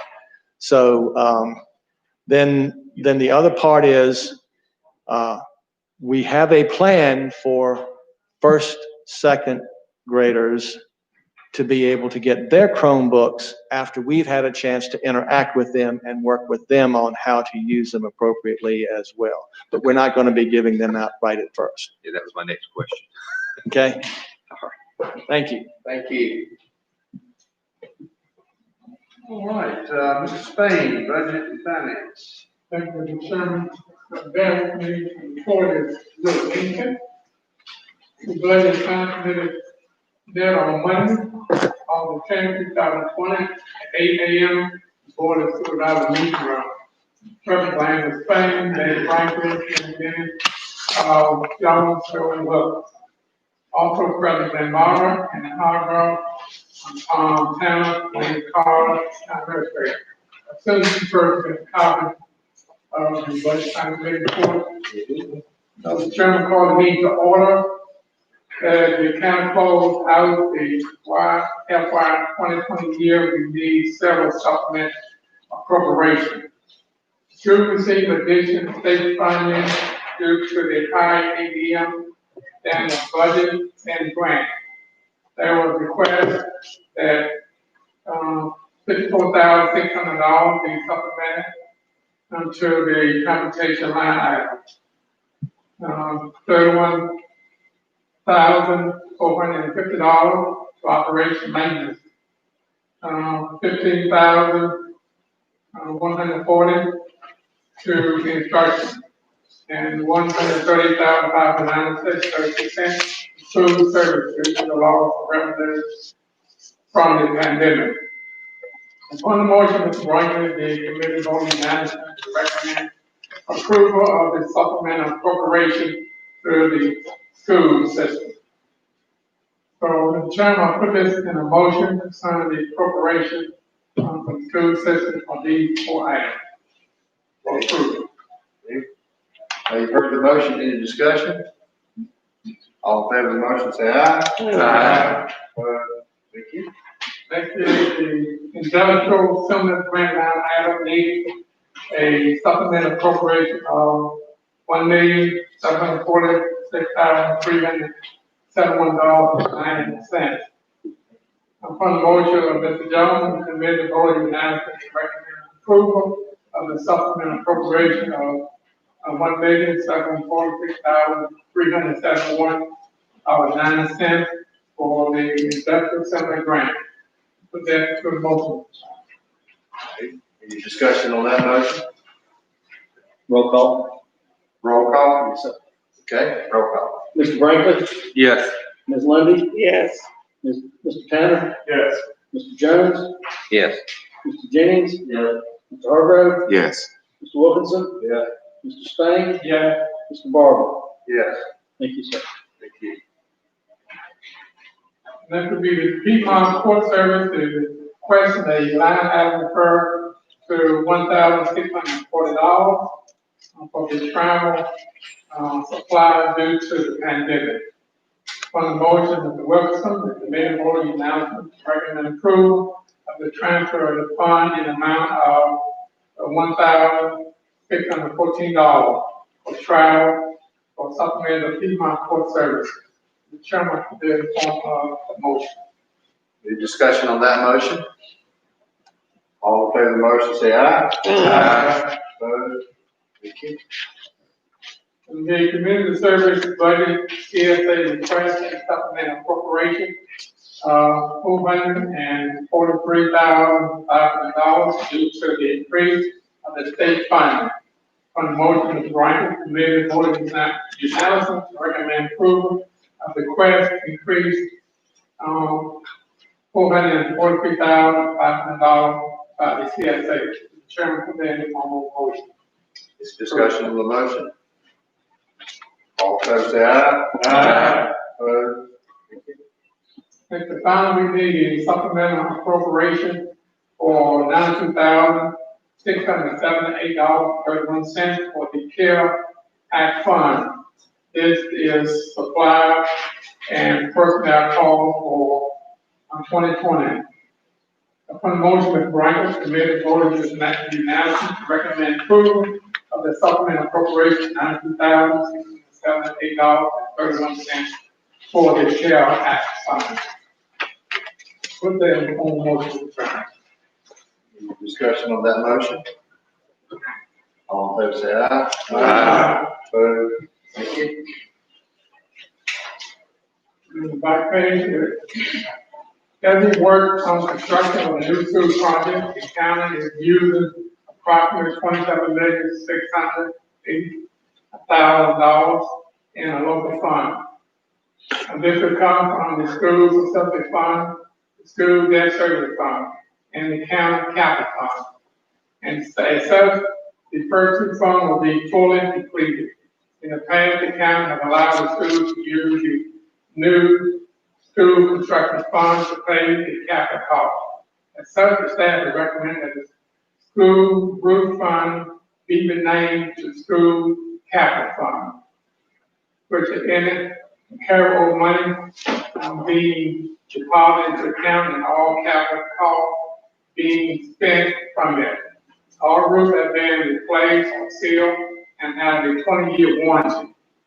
The fund balance was $3,587,562.67 as of May 1, 2020. On the motion, Mr. Jones, the committee voted unanimously to recommend to rename the school fund group to school capital fund, and all carry over to the new fund for future capital needs for the school. The chairman put that on the motion for renaming. All for that motion. Any discussion? All in favor, say aye. Aye. Opposed? Thank you. That concludes the budget time support discussion. All right. Thank you, Mr. Bates. Mr. Carter? Yes, sir, I'll try to be brief since we have a fair number of people outside. I will say I talked to Paul about the renaming of the funds and reusing, and we have discussed that previously. First, the bill inspector's report. I am happy to say that permits are holding up a little bit, but if you look at the value of those permits, they've almost doubled in the past year. Really is showing what the economy is doing here. Also, zoning permits, Roberts are up in value. Animal warden's report, still able to adopt out or return most of the animals. You have calls for service for the sheriff's office. You will notice that they are back out doing patrols. And we have almost a little over 280 tickets.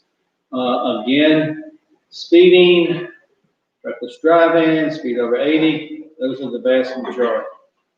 Do you have any questions on that? Terry's here. Do you have anything on that? Next, you have the Vdot Report. They are staying out of meetings, my understanding, pretty much everywhere. They have just approved virtual meetings again, or past virtual and even in-person meetings, but they're even allowing virtual meetings nowadays. If we needed to have something for the 6-year plan, we could now. Based on what Billy said, I don't believe we need something this year. Right. Okay. With that said, next you have the COVID update, and John's here for that. Good morning. So, as you guys have been following along with the reports that I give you, we're up to a total number of cases of 444, 32 deaths, 262 recovered, 150 active cases. You know, and when you think about the active cases, if you think back to last week, where there's basically it was 110, but then that got knocked back to 112, but then it got knocked back to 110 cases at the prison. So, you know, it's basically 40 people that are active out in the county at their homes or at the hospital or wherever they are currently at. That the numbers you see keep going up and down, but you know, there's still a significant amount of people that are in the community that have come down to be active that have been tested. So, you guys have any questions on that? I do have a question. Is it anything, I guess anyone in this room will done any study on the contagion of this, like today, objects, so when they wear the mask? I think that stuff's been going up and down. You know, at first it was really, you know, they were saying if you touch an object over a certain period of time, depending on what type it was, that they could be. That changed some during it. You can still get it from touching something that was contaminated. Just depends on that time period, but they vary so much. The best thing to do is just continue cleaning, even though the data they come up with is just continue cleaning afterwards.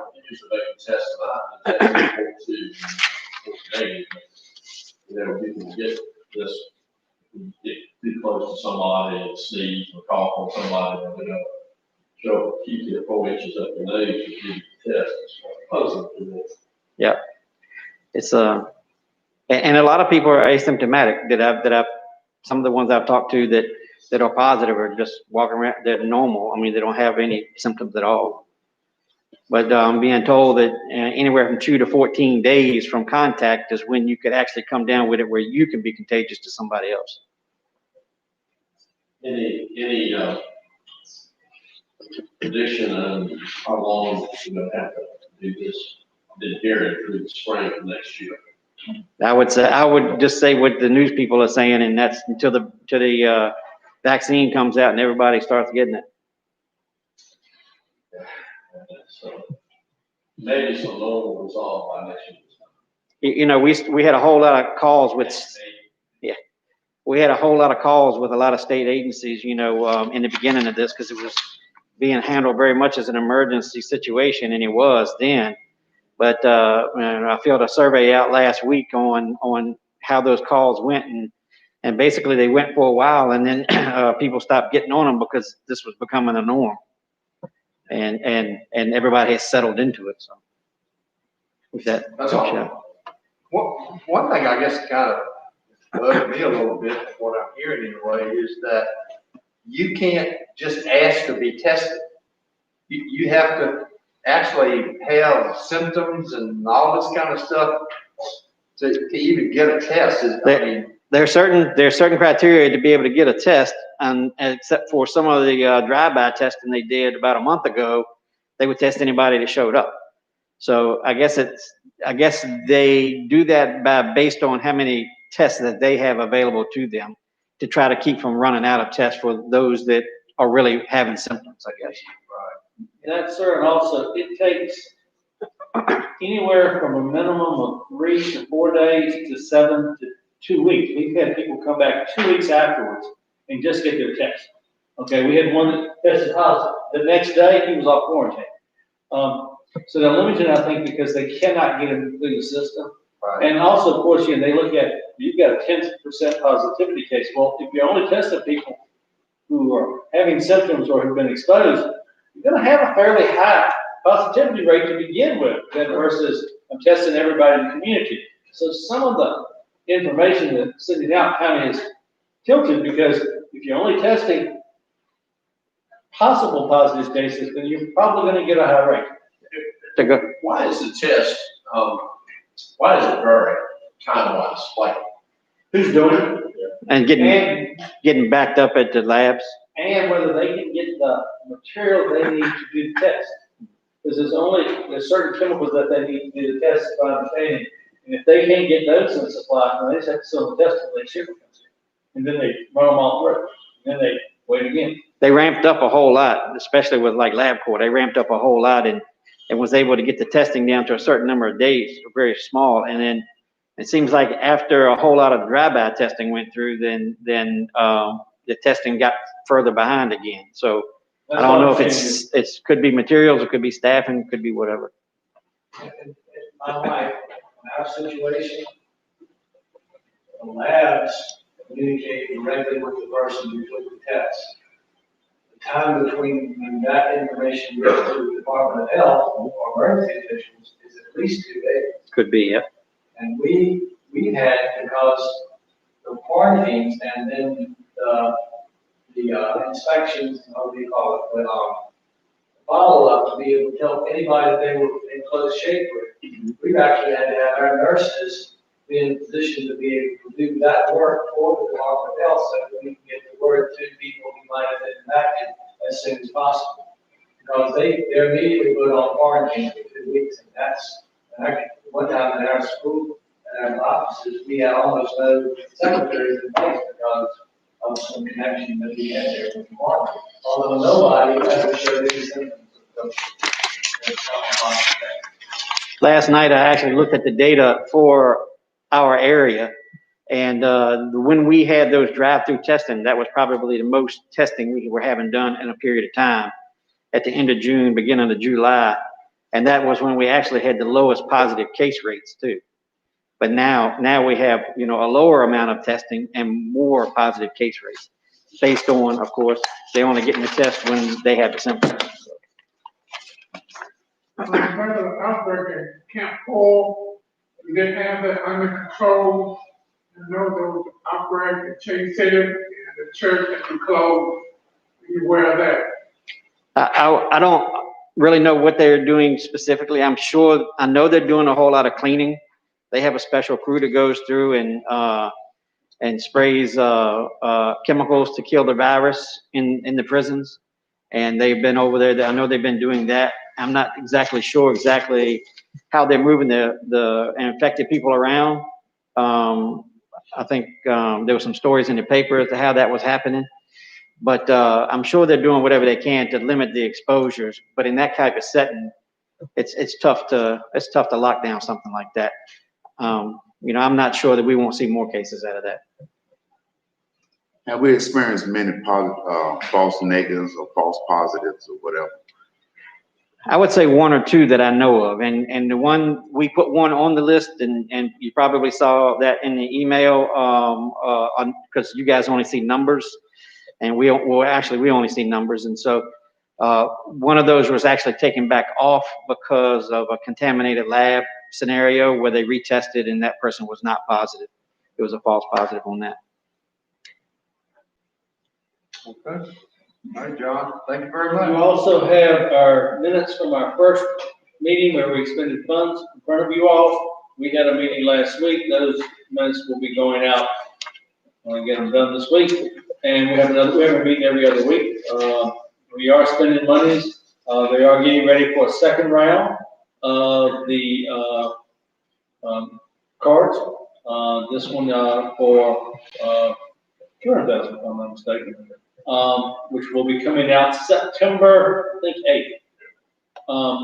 So if people are interested in that, trying to inject a large amount of money into the local economy. Many of the businesses last time did not take advantage of this because I don't think they really realized how well it's going to be received. Tina is hoping for a larger number of businesses that will be involved with it and hopefully run through the system. But we do have that. So we are trying to put some money back through that way. Also, we had a meeting Friday on our grant for the business community, which you'll have down in here later on. We work for that. Okay. Fema Grant. John was able to apply for a Fema Grant for us. We were lucky enough to get that. You want to go over it, John? Yeah, so after Florence and Michael, a year and a half, 2 years ago, we were eligible for hazard mitigation grant. And so I put in for that to get 4 generators at 4 of our critical facilities, which, were listed as police, fire, rescue type buildings or anything that's a critical facility. We had 3 fire departments and one EMS station that did not have a backup generator. And so, had the electricians come around and price that out, and we submitted that for a grant, and we actually were notified that we're gonna get that grant. The FEMA's gonna pay 75%. I believe the state's paying 20%, which leaves 5% for the county to cover. And so, We'll pay that out of our, existing funds, so that we don't have to supplement. Yep. Multi-purpose could be that fund. any questions? Thanks for all your work. Yeah, for $7,000 for 4 generators, it's a very good deal. Next, you have, CARES Act resolution, which is in here. This is similar to what you did the first time. It is for the same exact amount of money, the $2,668,000.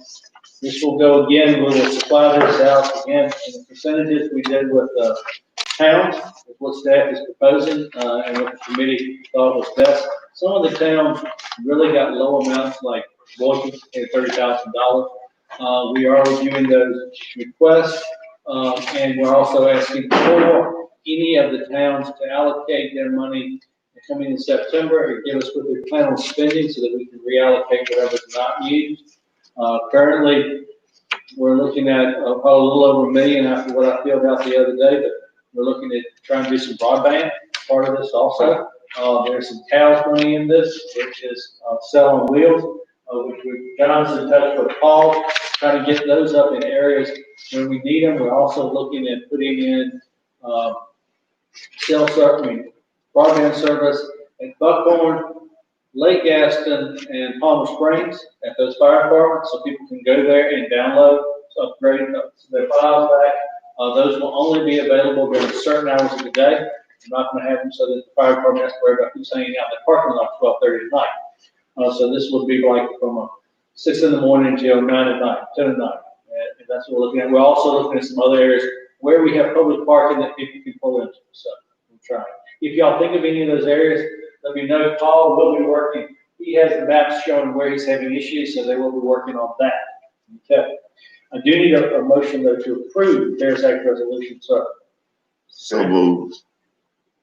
So moved. Mr. Harper, can we have a motion to adopt the CARES Act resolution? Any discussion on that? All in favor, say aye. Aye. Thank you. 2 more quick things. Next is the Virginia Crossroads checking account. We are the fiscal agent for Virginia's Tree, which has renamed itself Virginia's Crossroads, which is now becoming a 401c3. 501c3, sorry. And therefore, they want to open up a new account, take their new funds and put it into that account till they expend up most of their existing funds, which are from several grants in the past. Yeah, we currently have a grant with the Tobacco Commission for upgrade to the Civil Rights and Education Heritage Trail, or expanded. And that grant is $140,000 or $70,000 tobacco money, $70,000 in local match. Our attorney has suggested that in order to fast track getting our nonprofit status, that we need to get the Virginia's Tree checking that account down under 50,000. And of course, when we invoice dues for this FY21 year, that's I think 54,000. So he's suggesting any new revenue, such as dues, go into the new Virginia Crossroads account, and that once we finish up this CREET grant and get that Virginia's Retreat checking account down, then we can close that out. But he's suggesting that we just open up a second checking account so that we can fast track and get that checking account under 50,000 and fast track. Since we are the fiscal agent, you all have to approve any opening or closing of accounts. Mrs. Langford looking at me shaking her head. But we hope to close it back in once. How about that? That would be great. Okay, good enough. But we need a motion because we don't have the authority. We need a motion to open up this Virginia's Crossroads checking account. So, Mr. Chairman.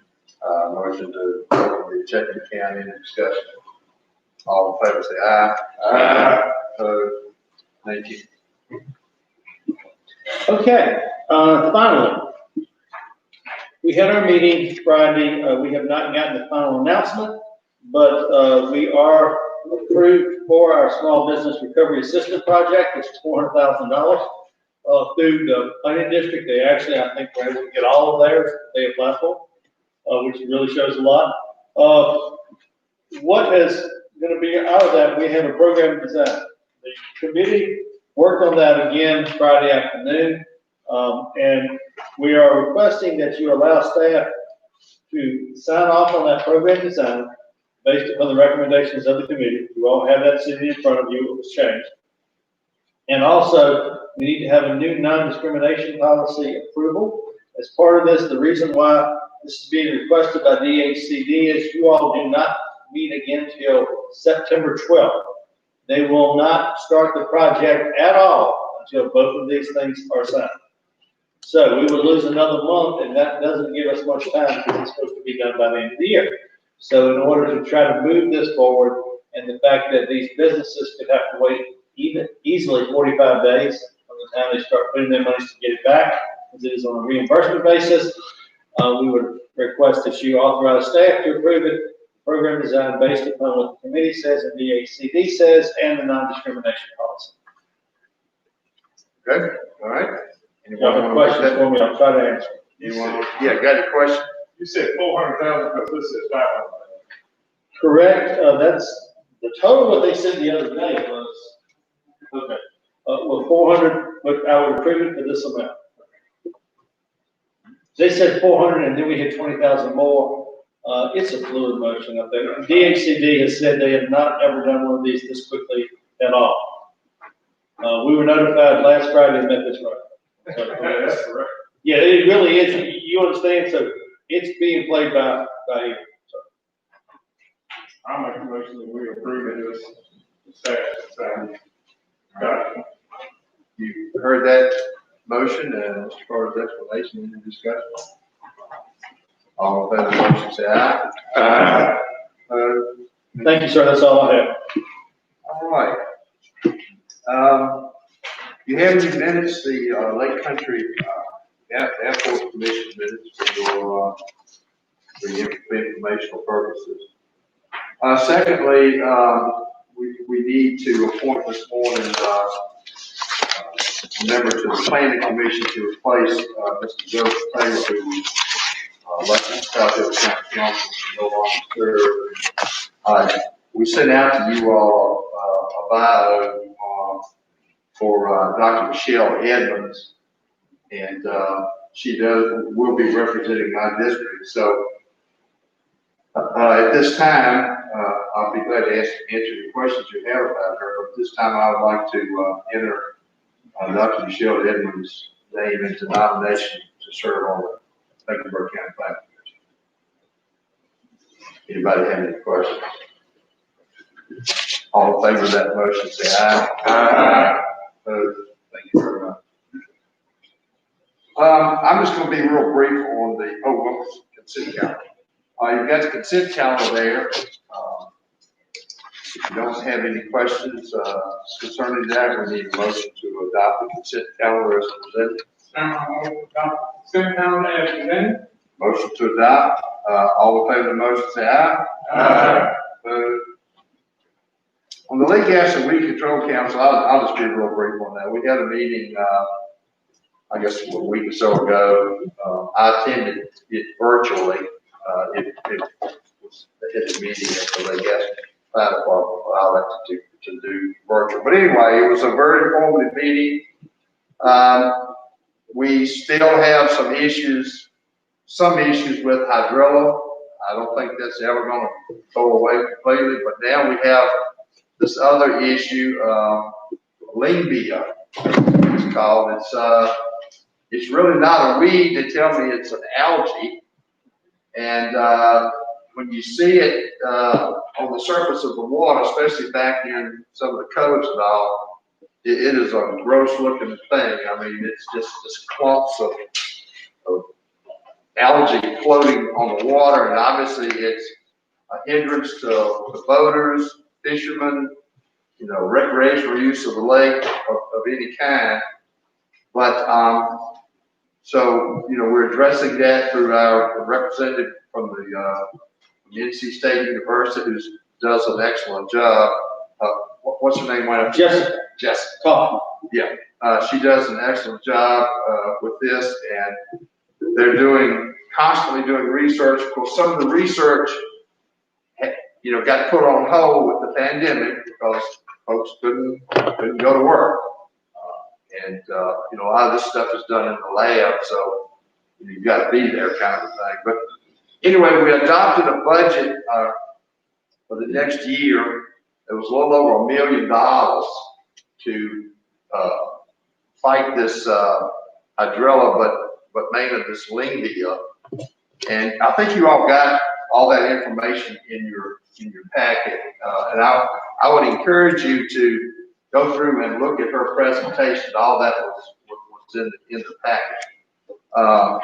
And hopefully, if everything goes well, the $1 million will cover spraying, I think it was 100 and some acres of hydrilla and 300 acres of this Lingia.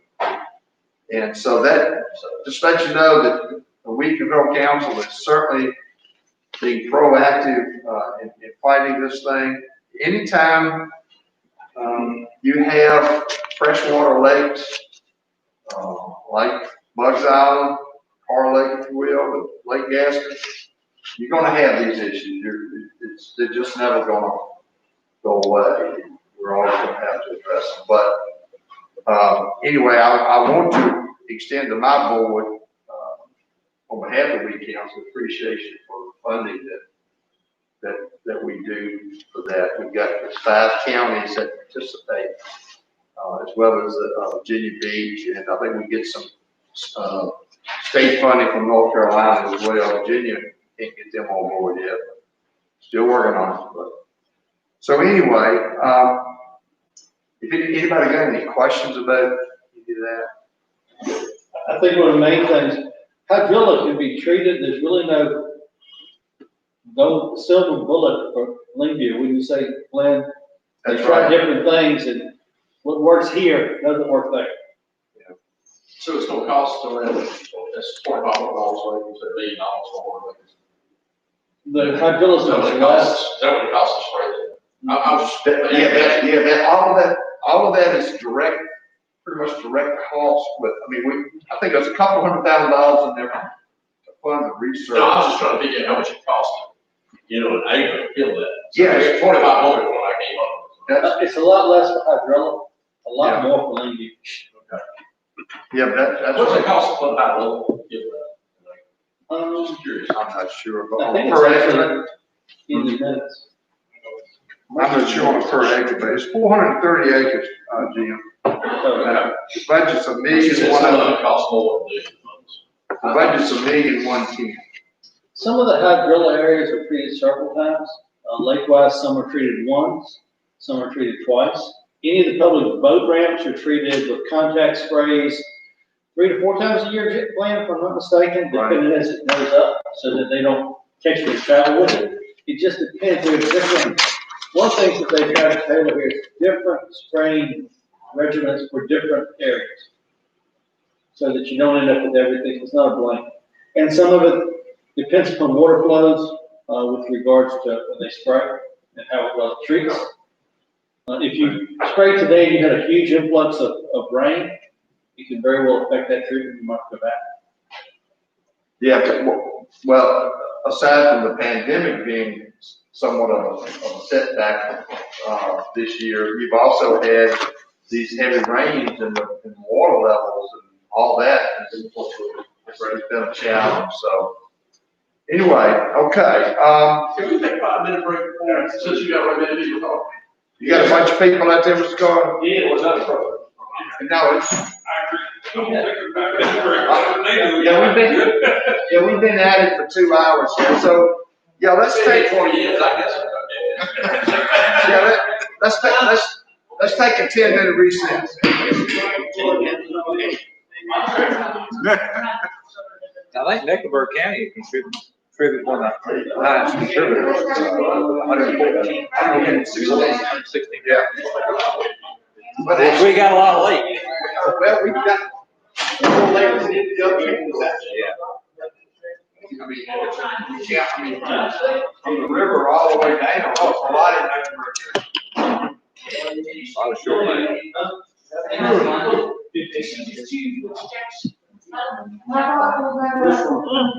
How many did he say was out there? How many did he say was still out there? I understand that's probably, and y'all know it's just good. Just too good.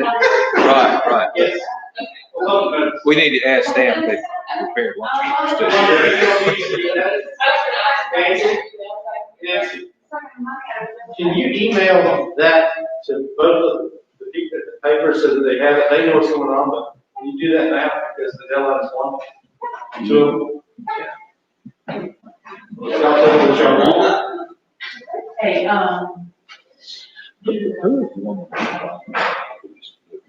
She came.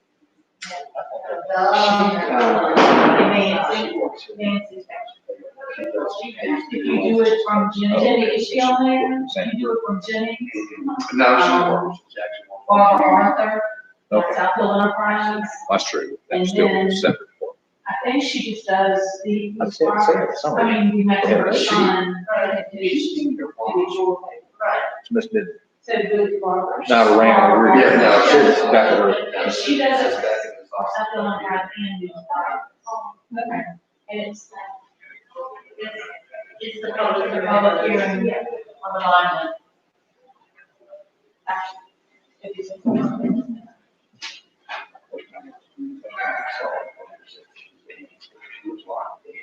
Looks like Angie. She also looks like, a little bit like. What's her name? She's got the same hairdo, same style. Mike Rhodes.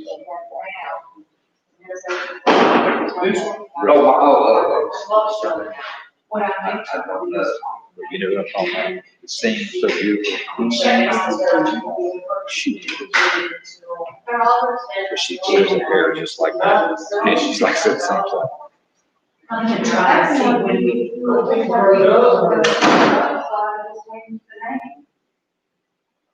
Yeah, and then we just change it. And then, can we just change the name? Just.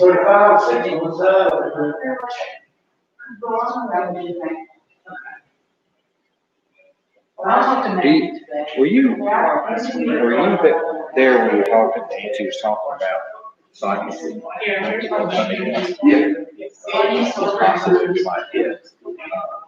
know it was a committee meeting or a meeting. I guess she's gonna bring us up to speed on that thing. Oh, okay. Yeah, we have an economic development. I saw that on there. I didn't know that was. No. No signage, absolutely not.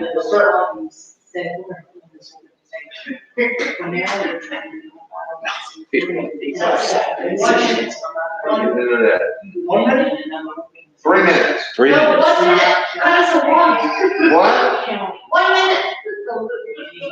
3 minutes is strictly enforced. I don't have a problem, right now, export, right? Actually, my first thing is. Just tell them 1 minute, they can speak longer when they come to the hearing. Yeah, I didn't know we had to go to a public hearing on something like that. I thought we could just make the decision here that we're going to. Used to be. I mean, this process used to be too. So you thinking, But they have all this controversy. yeah, Violence and stuff. Got your eyes crossed. State law, you gotta jump through all those.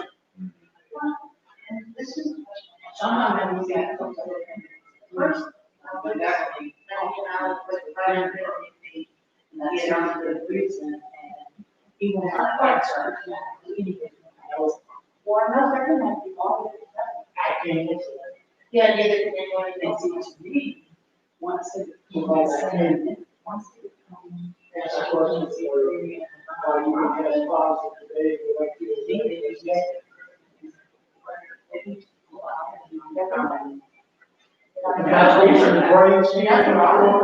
And see, I said that even did once they.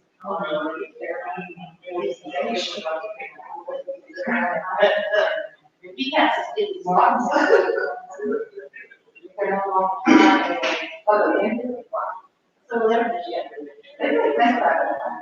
What do you think about the battery storage situation? I'm not crazy about that idea. You know, panels is one thing. A lot of downside of that stuff. You know, I'm just thinking about all the fires you see in California, it's like, can you imagine?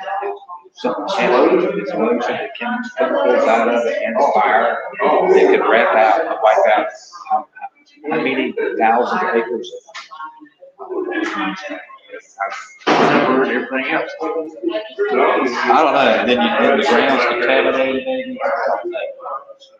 I'm thinking, we don't have to do it. You know, we've got a sound county here in Florida. That's right. We don't really need to run all the way out. No, I started to bring my tax thing that I got from the county down there, Franklin County, where I got the other stuff. But, Wake County. They charge fire and rescue separate. I think it was $85. And solid waste or garbage. Then tax rate was, you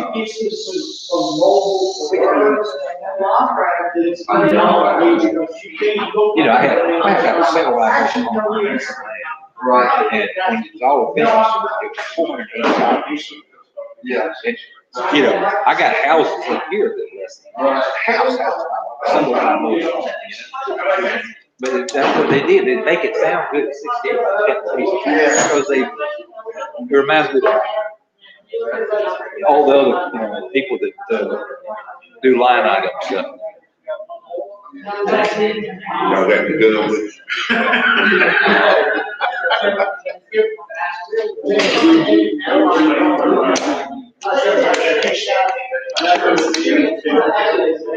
I didn't hear about Courthouse.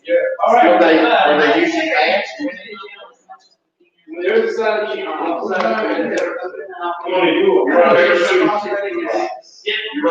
Were they bad? That's a shame. Yeah, well, I'll tell you.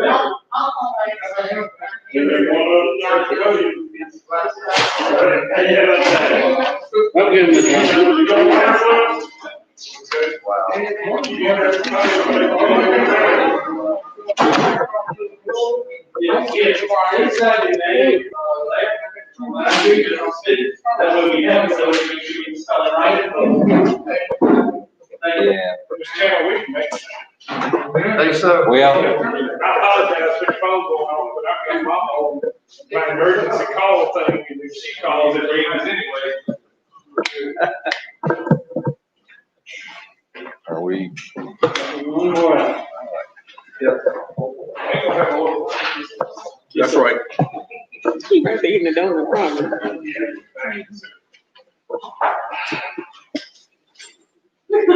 Ms. Carter, did you explain the rules to Yes, sir, I did outside.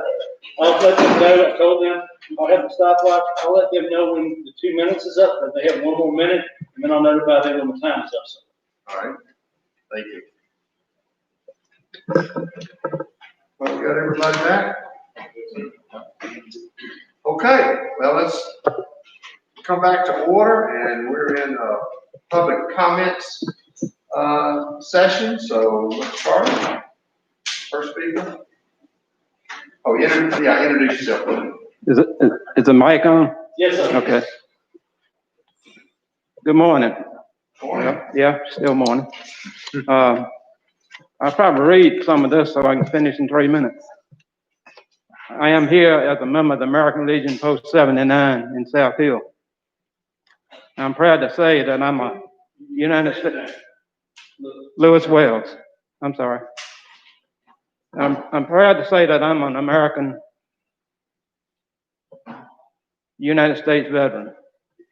I consider myself a soldier, and that's important to me.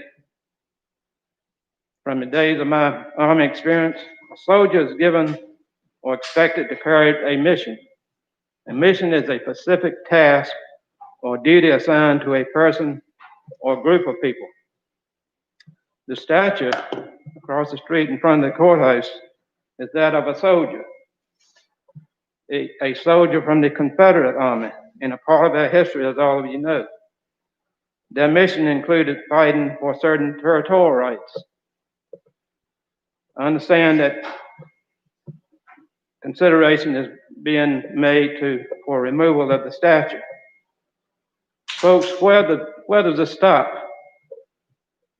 Are we going to Richmond to the Virginia War Memorial and remove it, which is dedicated to all the soldiers that were served in World War I, World War II, and other conflicts? Are we going on to Washington, tear down the Vietnam Memorial? Those people were recognized as soldiers who fought for that country in Vietnam. The protesters have already sprayed paint on a lot of it. What's next? If I may read a prayer, it's called a soldier's prayer. Dear Lord, I'm just a soldier, a protector of our land, a servant called to battle when my country takes a stand. I pray for strength and courage and a heart that will forgive, for peace and understanding in a world for all to live. My family prayers are with me no matter where I roam. Please listen when I'm lonely and return me safely home. Folks, it's time for us to put on our big boy britches and step up. And this lawlessness and anarchy is just not right. I thank you for your time. Thank you.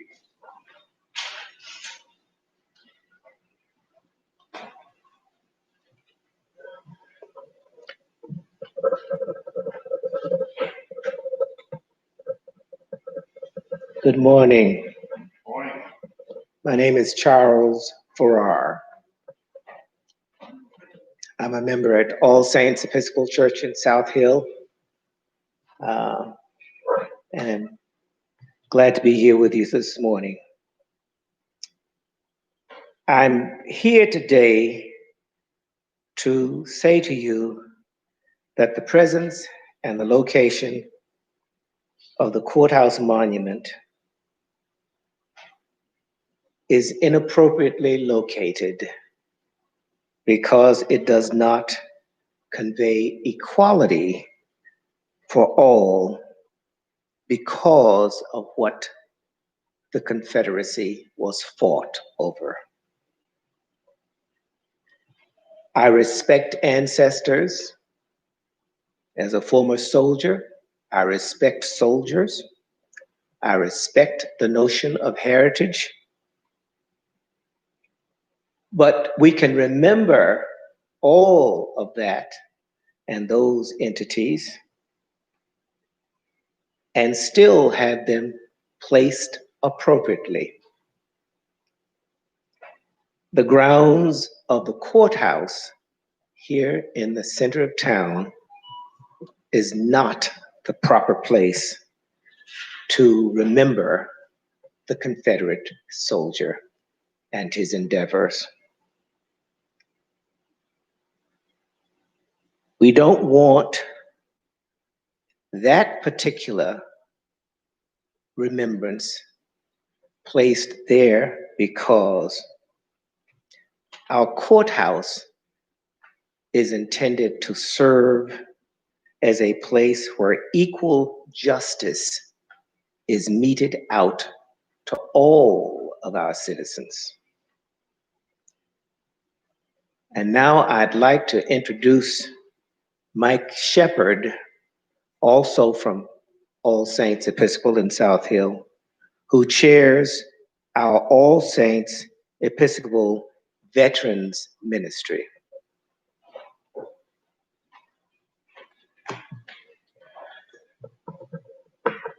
Good morning. My name is Mike Shepard, and I am also, along with Mr. Farrar, a member of the All Saints Episcopal Veterans Ministry from All Saints Episcopal Church at South Hill. My personal opinion is that the monument is dedicated to the soldiers from Mecklenburg County, and I'm fine with it right where it is, but I recognize the fact that there are a number of other people who don't find it that acceptable. So I came across an article in last week's Mecklenburg Sun. I've been pleased to call Mecklenburg County home for 36 years, and in all that time, I was never aware of the fact that Mecklenburg County is the home of not one, but two winners of the highest award this country can bestow for valor, the Congressional Medal of Honor. Sergeant Henry Johnson and Sergeant Earl Davis Gregory. Sergeant Johnson won the medal in the Indian Wars out in the West. Sergeant Gregory won his in the Meuse-Argonne toward the end of World War I. That's phenomenal to have a county as small, relatively small, and primarily rural and agrarian as Mecklenburg County have two winners of the Medal of Honor within a 40-year time span. I think these men should be memorialized in some fashion if it's deemed by the board and the general consensus of the public that that statue must come down. I think these would be two candidates to be memorialized in their place, and I think they are candidates that probably the entire county could get behind. These men are outstanding examples of the type of citizens that I have found here in the last 36 years.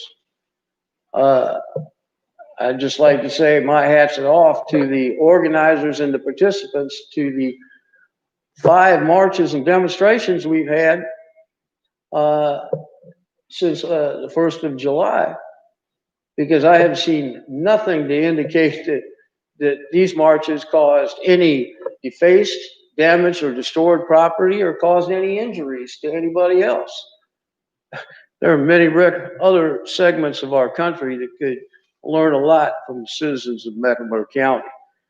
And should the board determine that, maybe instead of the current monument, we have some attributed to the two gentlemen who won the Medal of Honor, I would be happy to help in any fashion, and I'm sure my colleagues on in the Veterans Ministry would be happy to help out in any fashion that we could. Thank you very much. Thank you.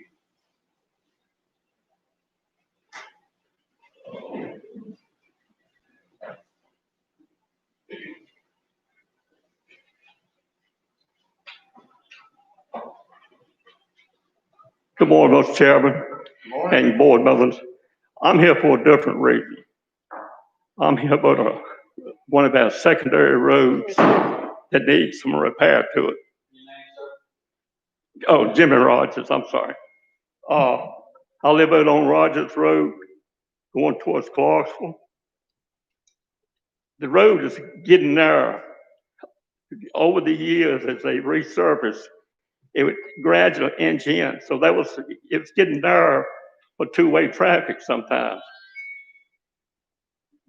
First part of June, Vdot from Clarksville came out there and patched and was supposed to be fixing the road.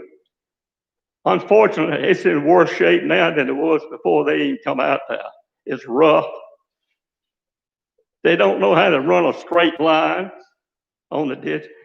I said something about it. They come back out, put some gravel along the edge of it. Didn't pack it, but if you got into that, you'd go into the ditch. I talked to Randy Royster at the Vdot over there. He said, well, it'll pack down when it rains. I said, that's a shortcut that y'all are doing, just like the rest of it. And so different things. We had a few words. I told them not to park their equipment on my property again. So anyway, then he goes, my sister owns 2 acres up at the end of the road, and they were parking up there. He went to her and got her upset she sent me, kind of a sarcastic type text message saying that she had gave them permission. I said, that's fine. I don't have no problem with them parking up there. But when they leave, they don't drive down across my hayfield down there with their equipment. And that's what had happened. So I just think that maybe somebody needs to look at that road to see what kind of patch job they did on it. That's all I have on that. I appreciate your time. Yes, sir. Thank you.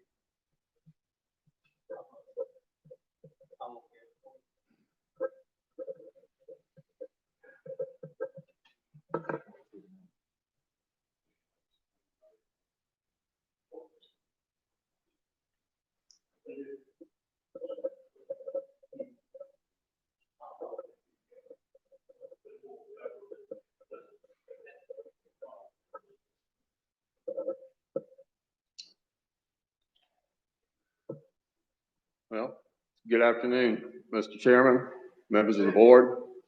My name is Wallace Hudson, and I'm here to represent the preservation of history in this country and in Mecklenburg County.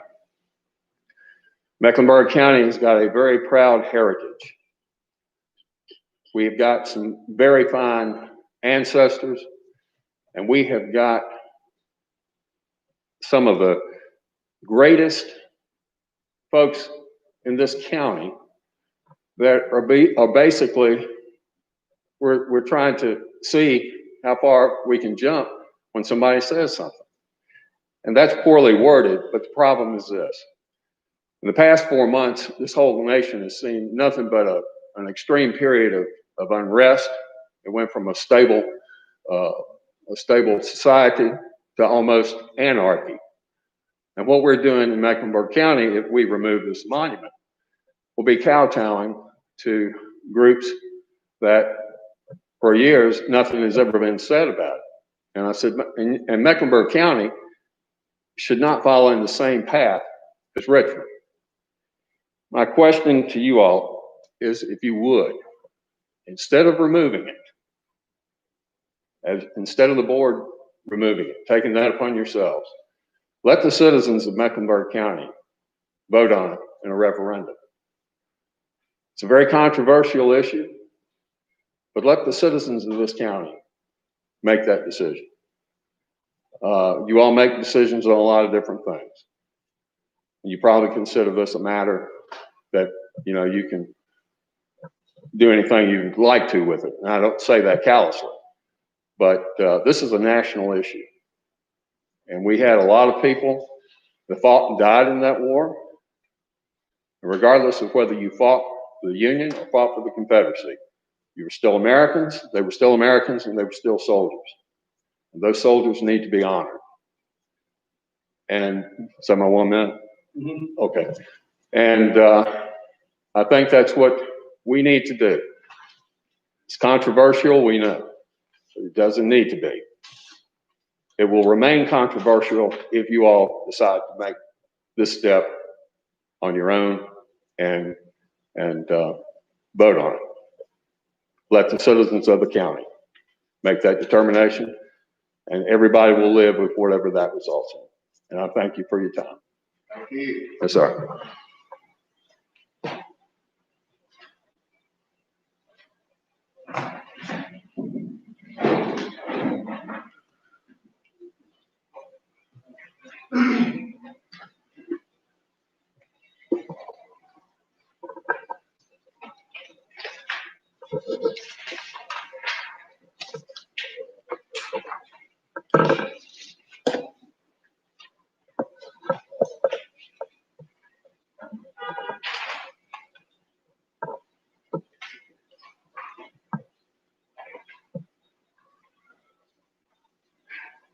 Lady and gentlemen of the board, my name is Jimmy Cox. I am the commander of the local Sons of Confederate Veterans Camp here in Mecklenburg County.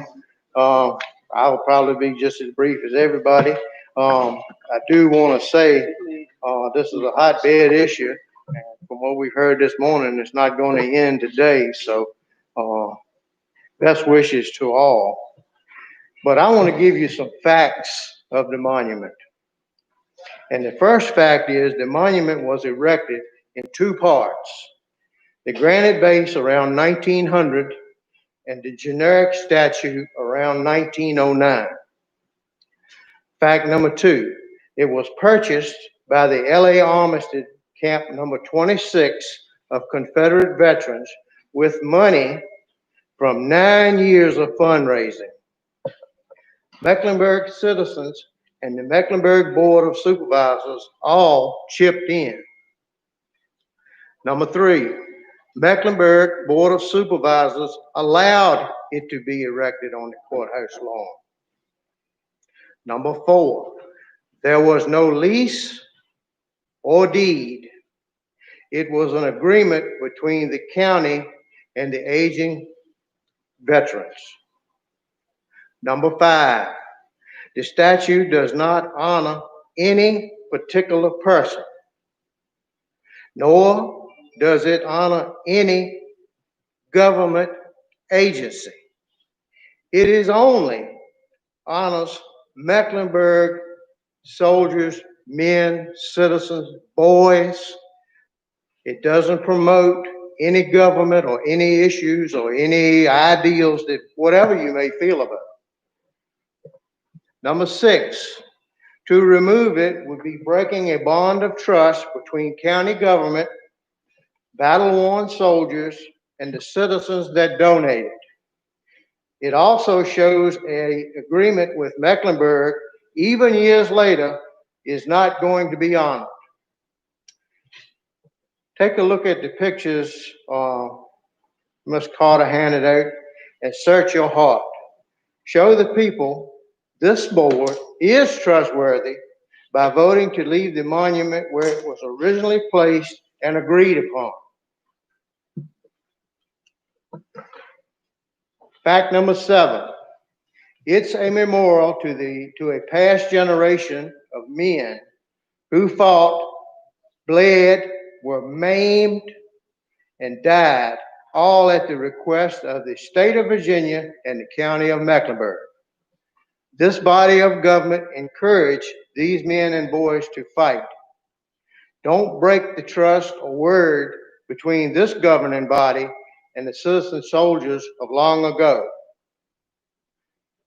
Remember the dead and mangled bodies in the photos.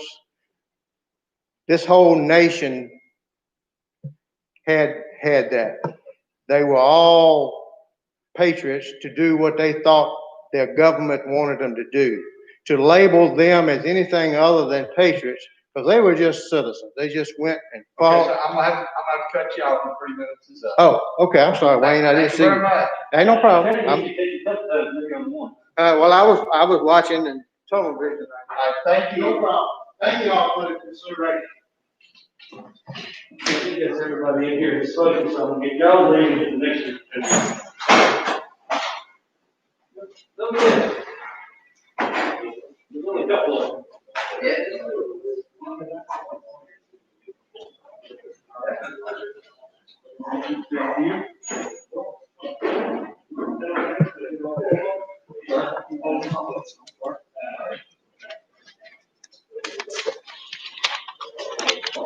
Okay.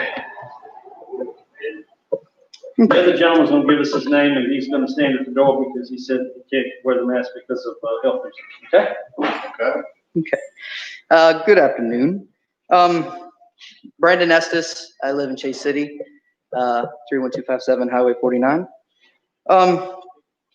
What I have to speak about today is regard to the VCDL's no local gun control proposition that they've been getting passed across the state. So I will have to read to you what I wrote. After listening to the conversations about solar farms earlier, I was listening on the live, it dawned on me that what I'm about to say has no potential for monetary gain. So I imagine no one really cares to hear it.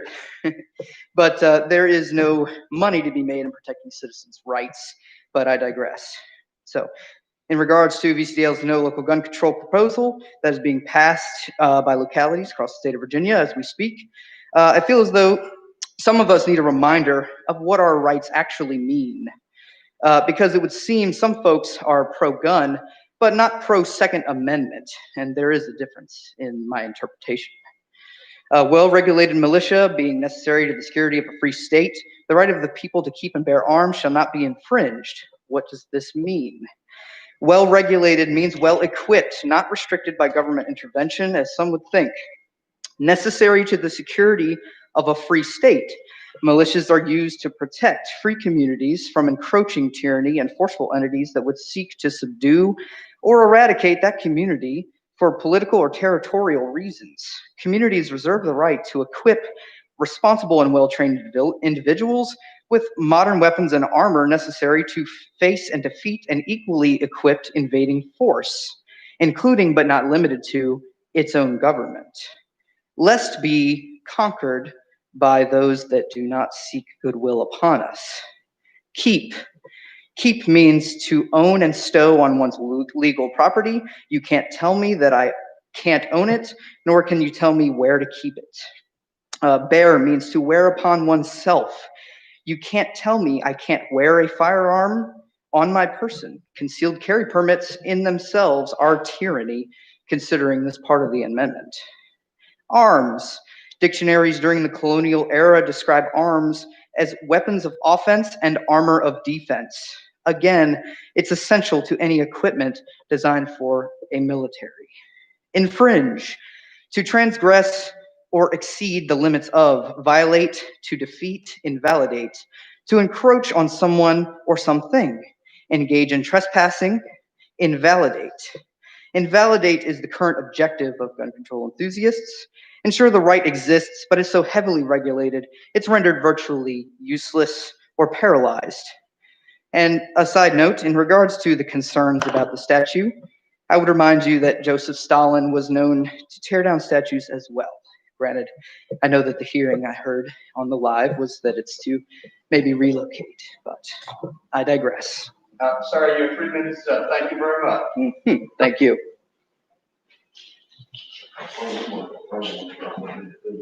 Can everyone hear me okay? Yes, sir. All right. I'd like to address 3 persons that are being subject to this time. My name is Alan Getz Jr. I actually live right down here off Jefferson Street.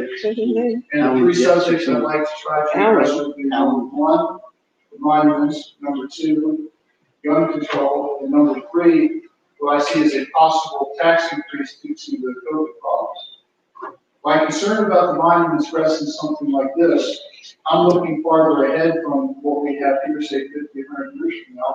And would there be this kind of discussion in regards to the World War II, Korean, and Vietnam War because of the subsections of the American population defended because at that time they were considered part of the enemy?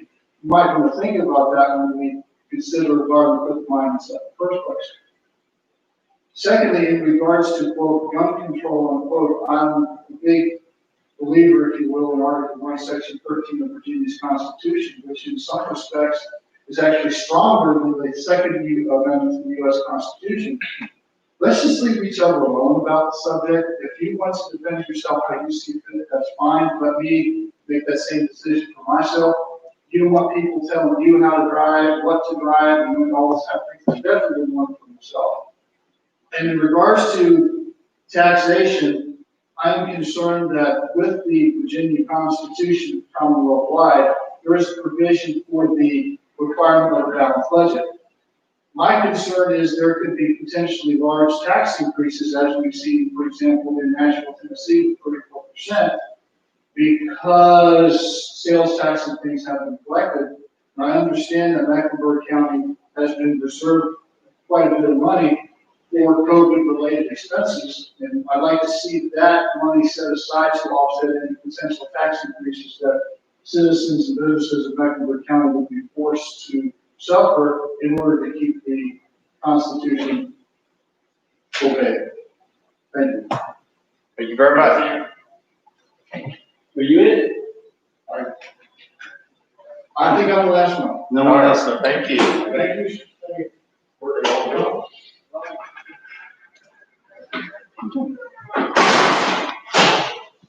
And his last statement, you can't actually use the money from COVID to take care of taxes by law. Right, yeah. Okay, moving on to, Board member matters, Mr. Jennings, you want to start us out? I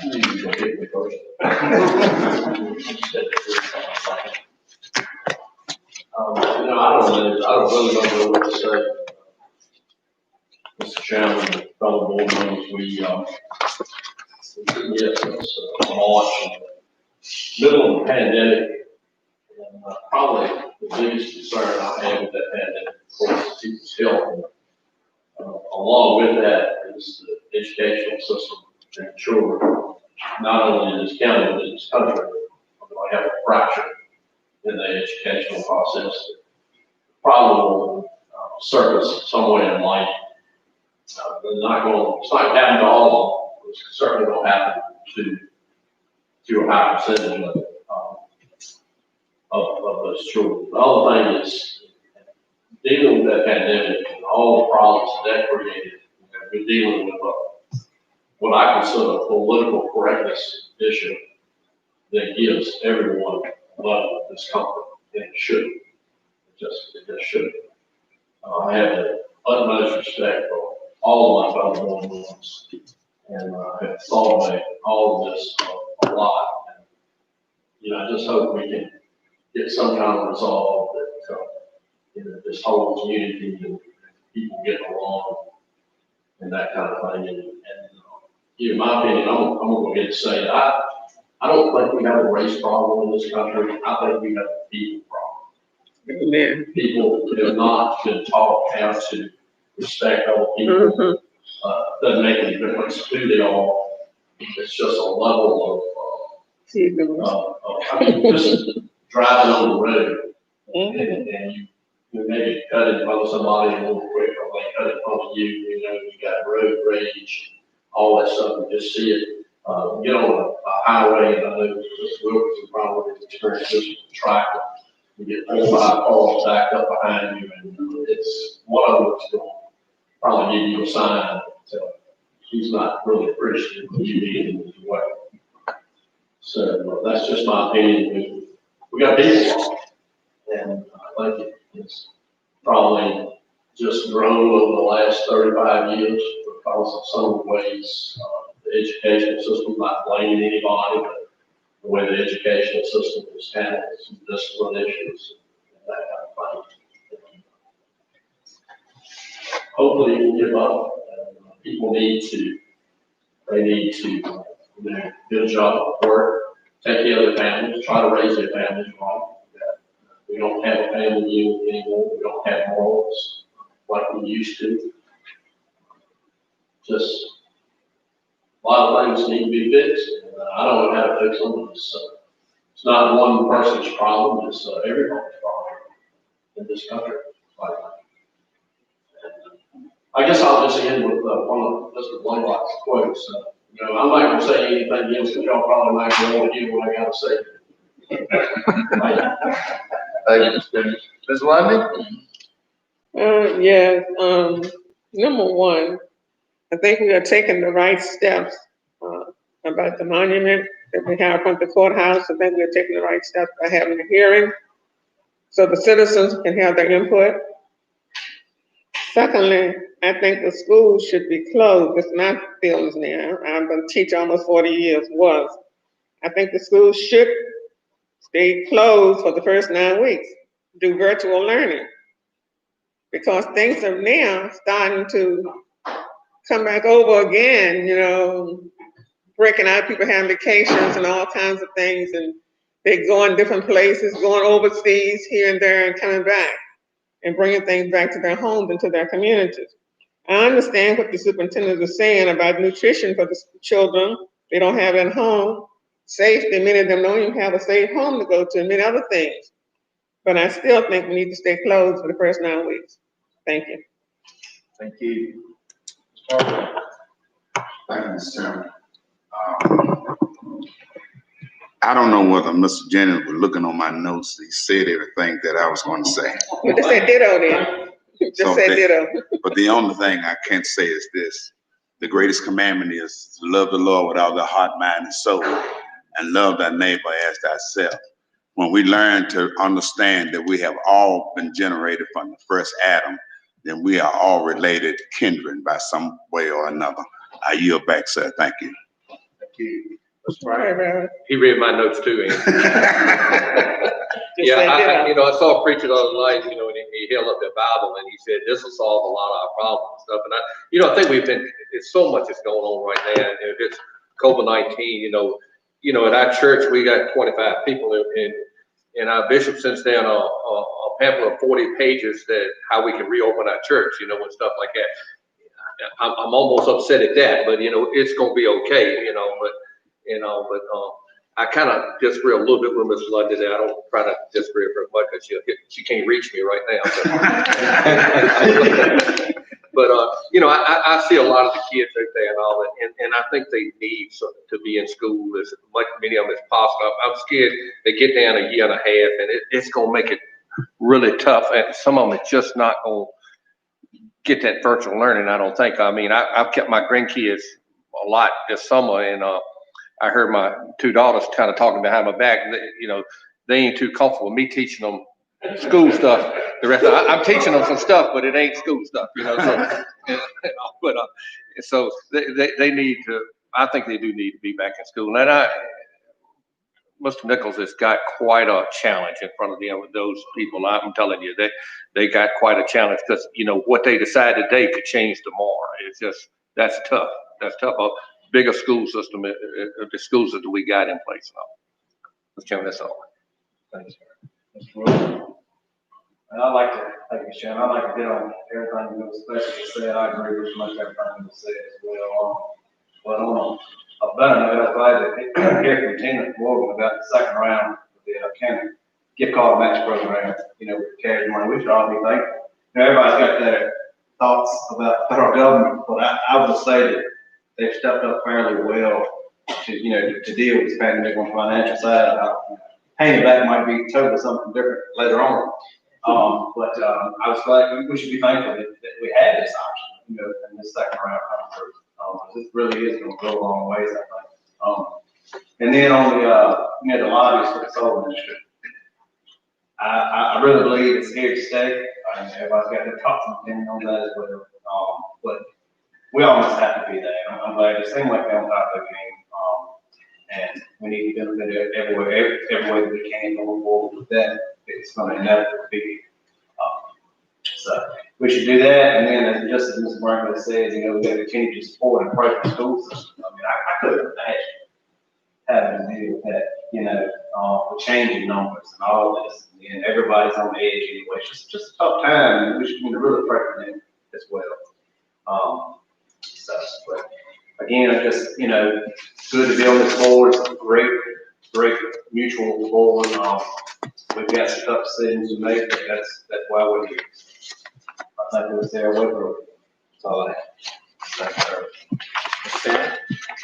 Mr. Chairman, I know, like I said, through this COVID time, we've all found our unique positions because we're all distance. We're distance from our church.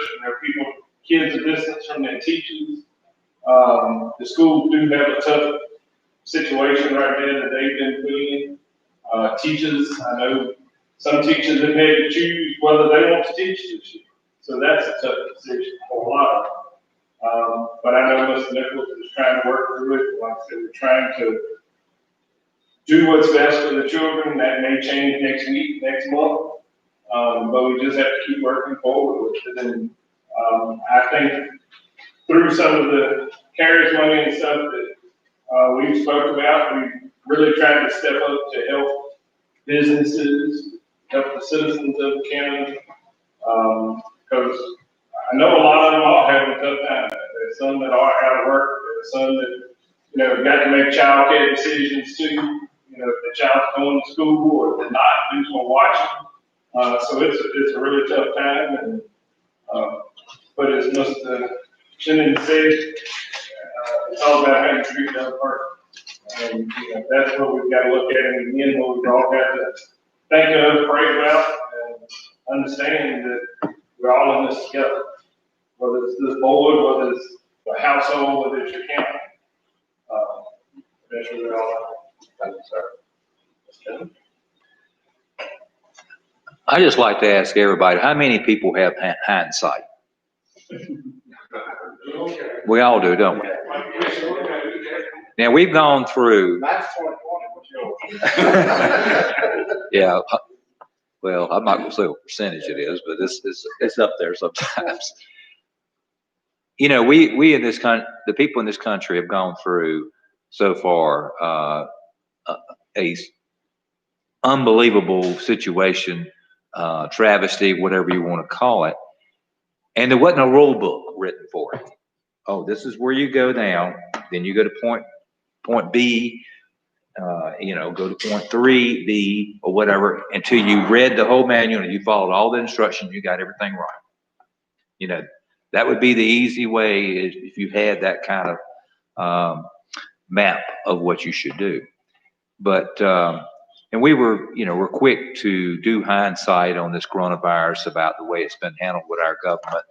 And some of it, of course, is very warranted, some not. It's something new every day. And I would like to blend that into Mr. Nichols. He's our superintendent, and he is doing the best he can. He didn't have a handbook for this. And I want us to always be aware of that, because there'll be mistakes. There's going to be the ball drop left, right, here, everywhere. And that we give him the consideration, understanding that this is new territory for all of us. And that would be my number one thing. And the, having the hearing on the removal of the statute, I think is a great idea. I think people should be involved to be able to voice their opinion, and that this board here seems to be pretty solid behind, having the public involved and making the right decision for our community. That's all.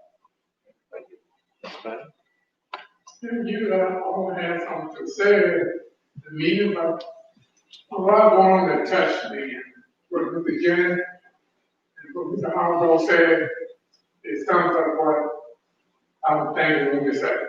So thank you to that. Thank you, sir. Thank you.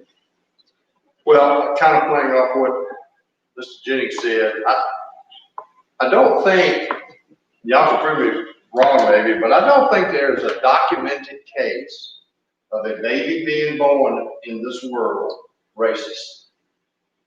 If there's one documented out there, let me know. And we have to understand, we teach our children how to crawl, we teach them how to walk, we teach them how to talk, read and write, how to drive.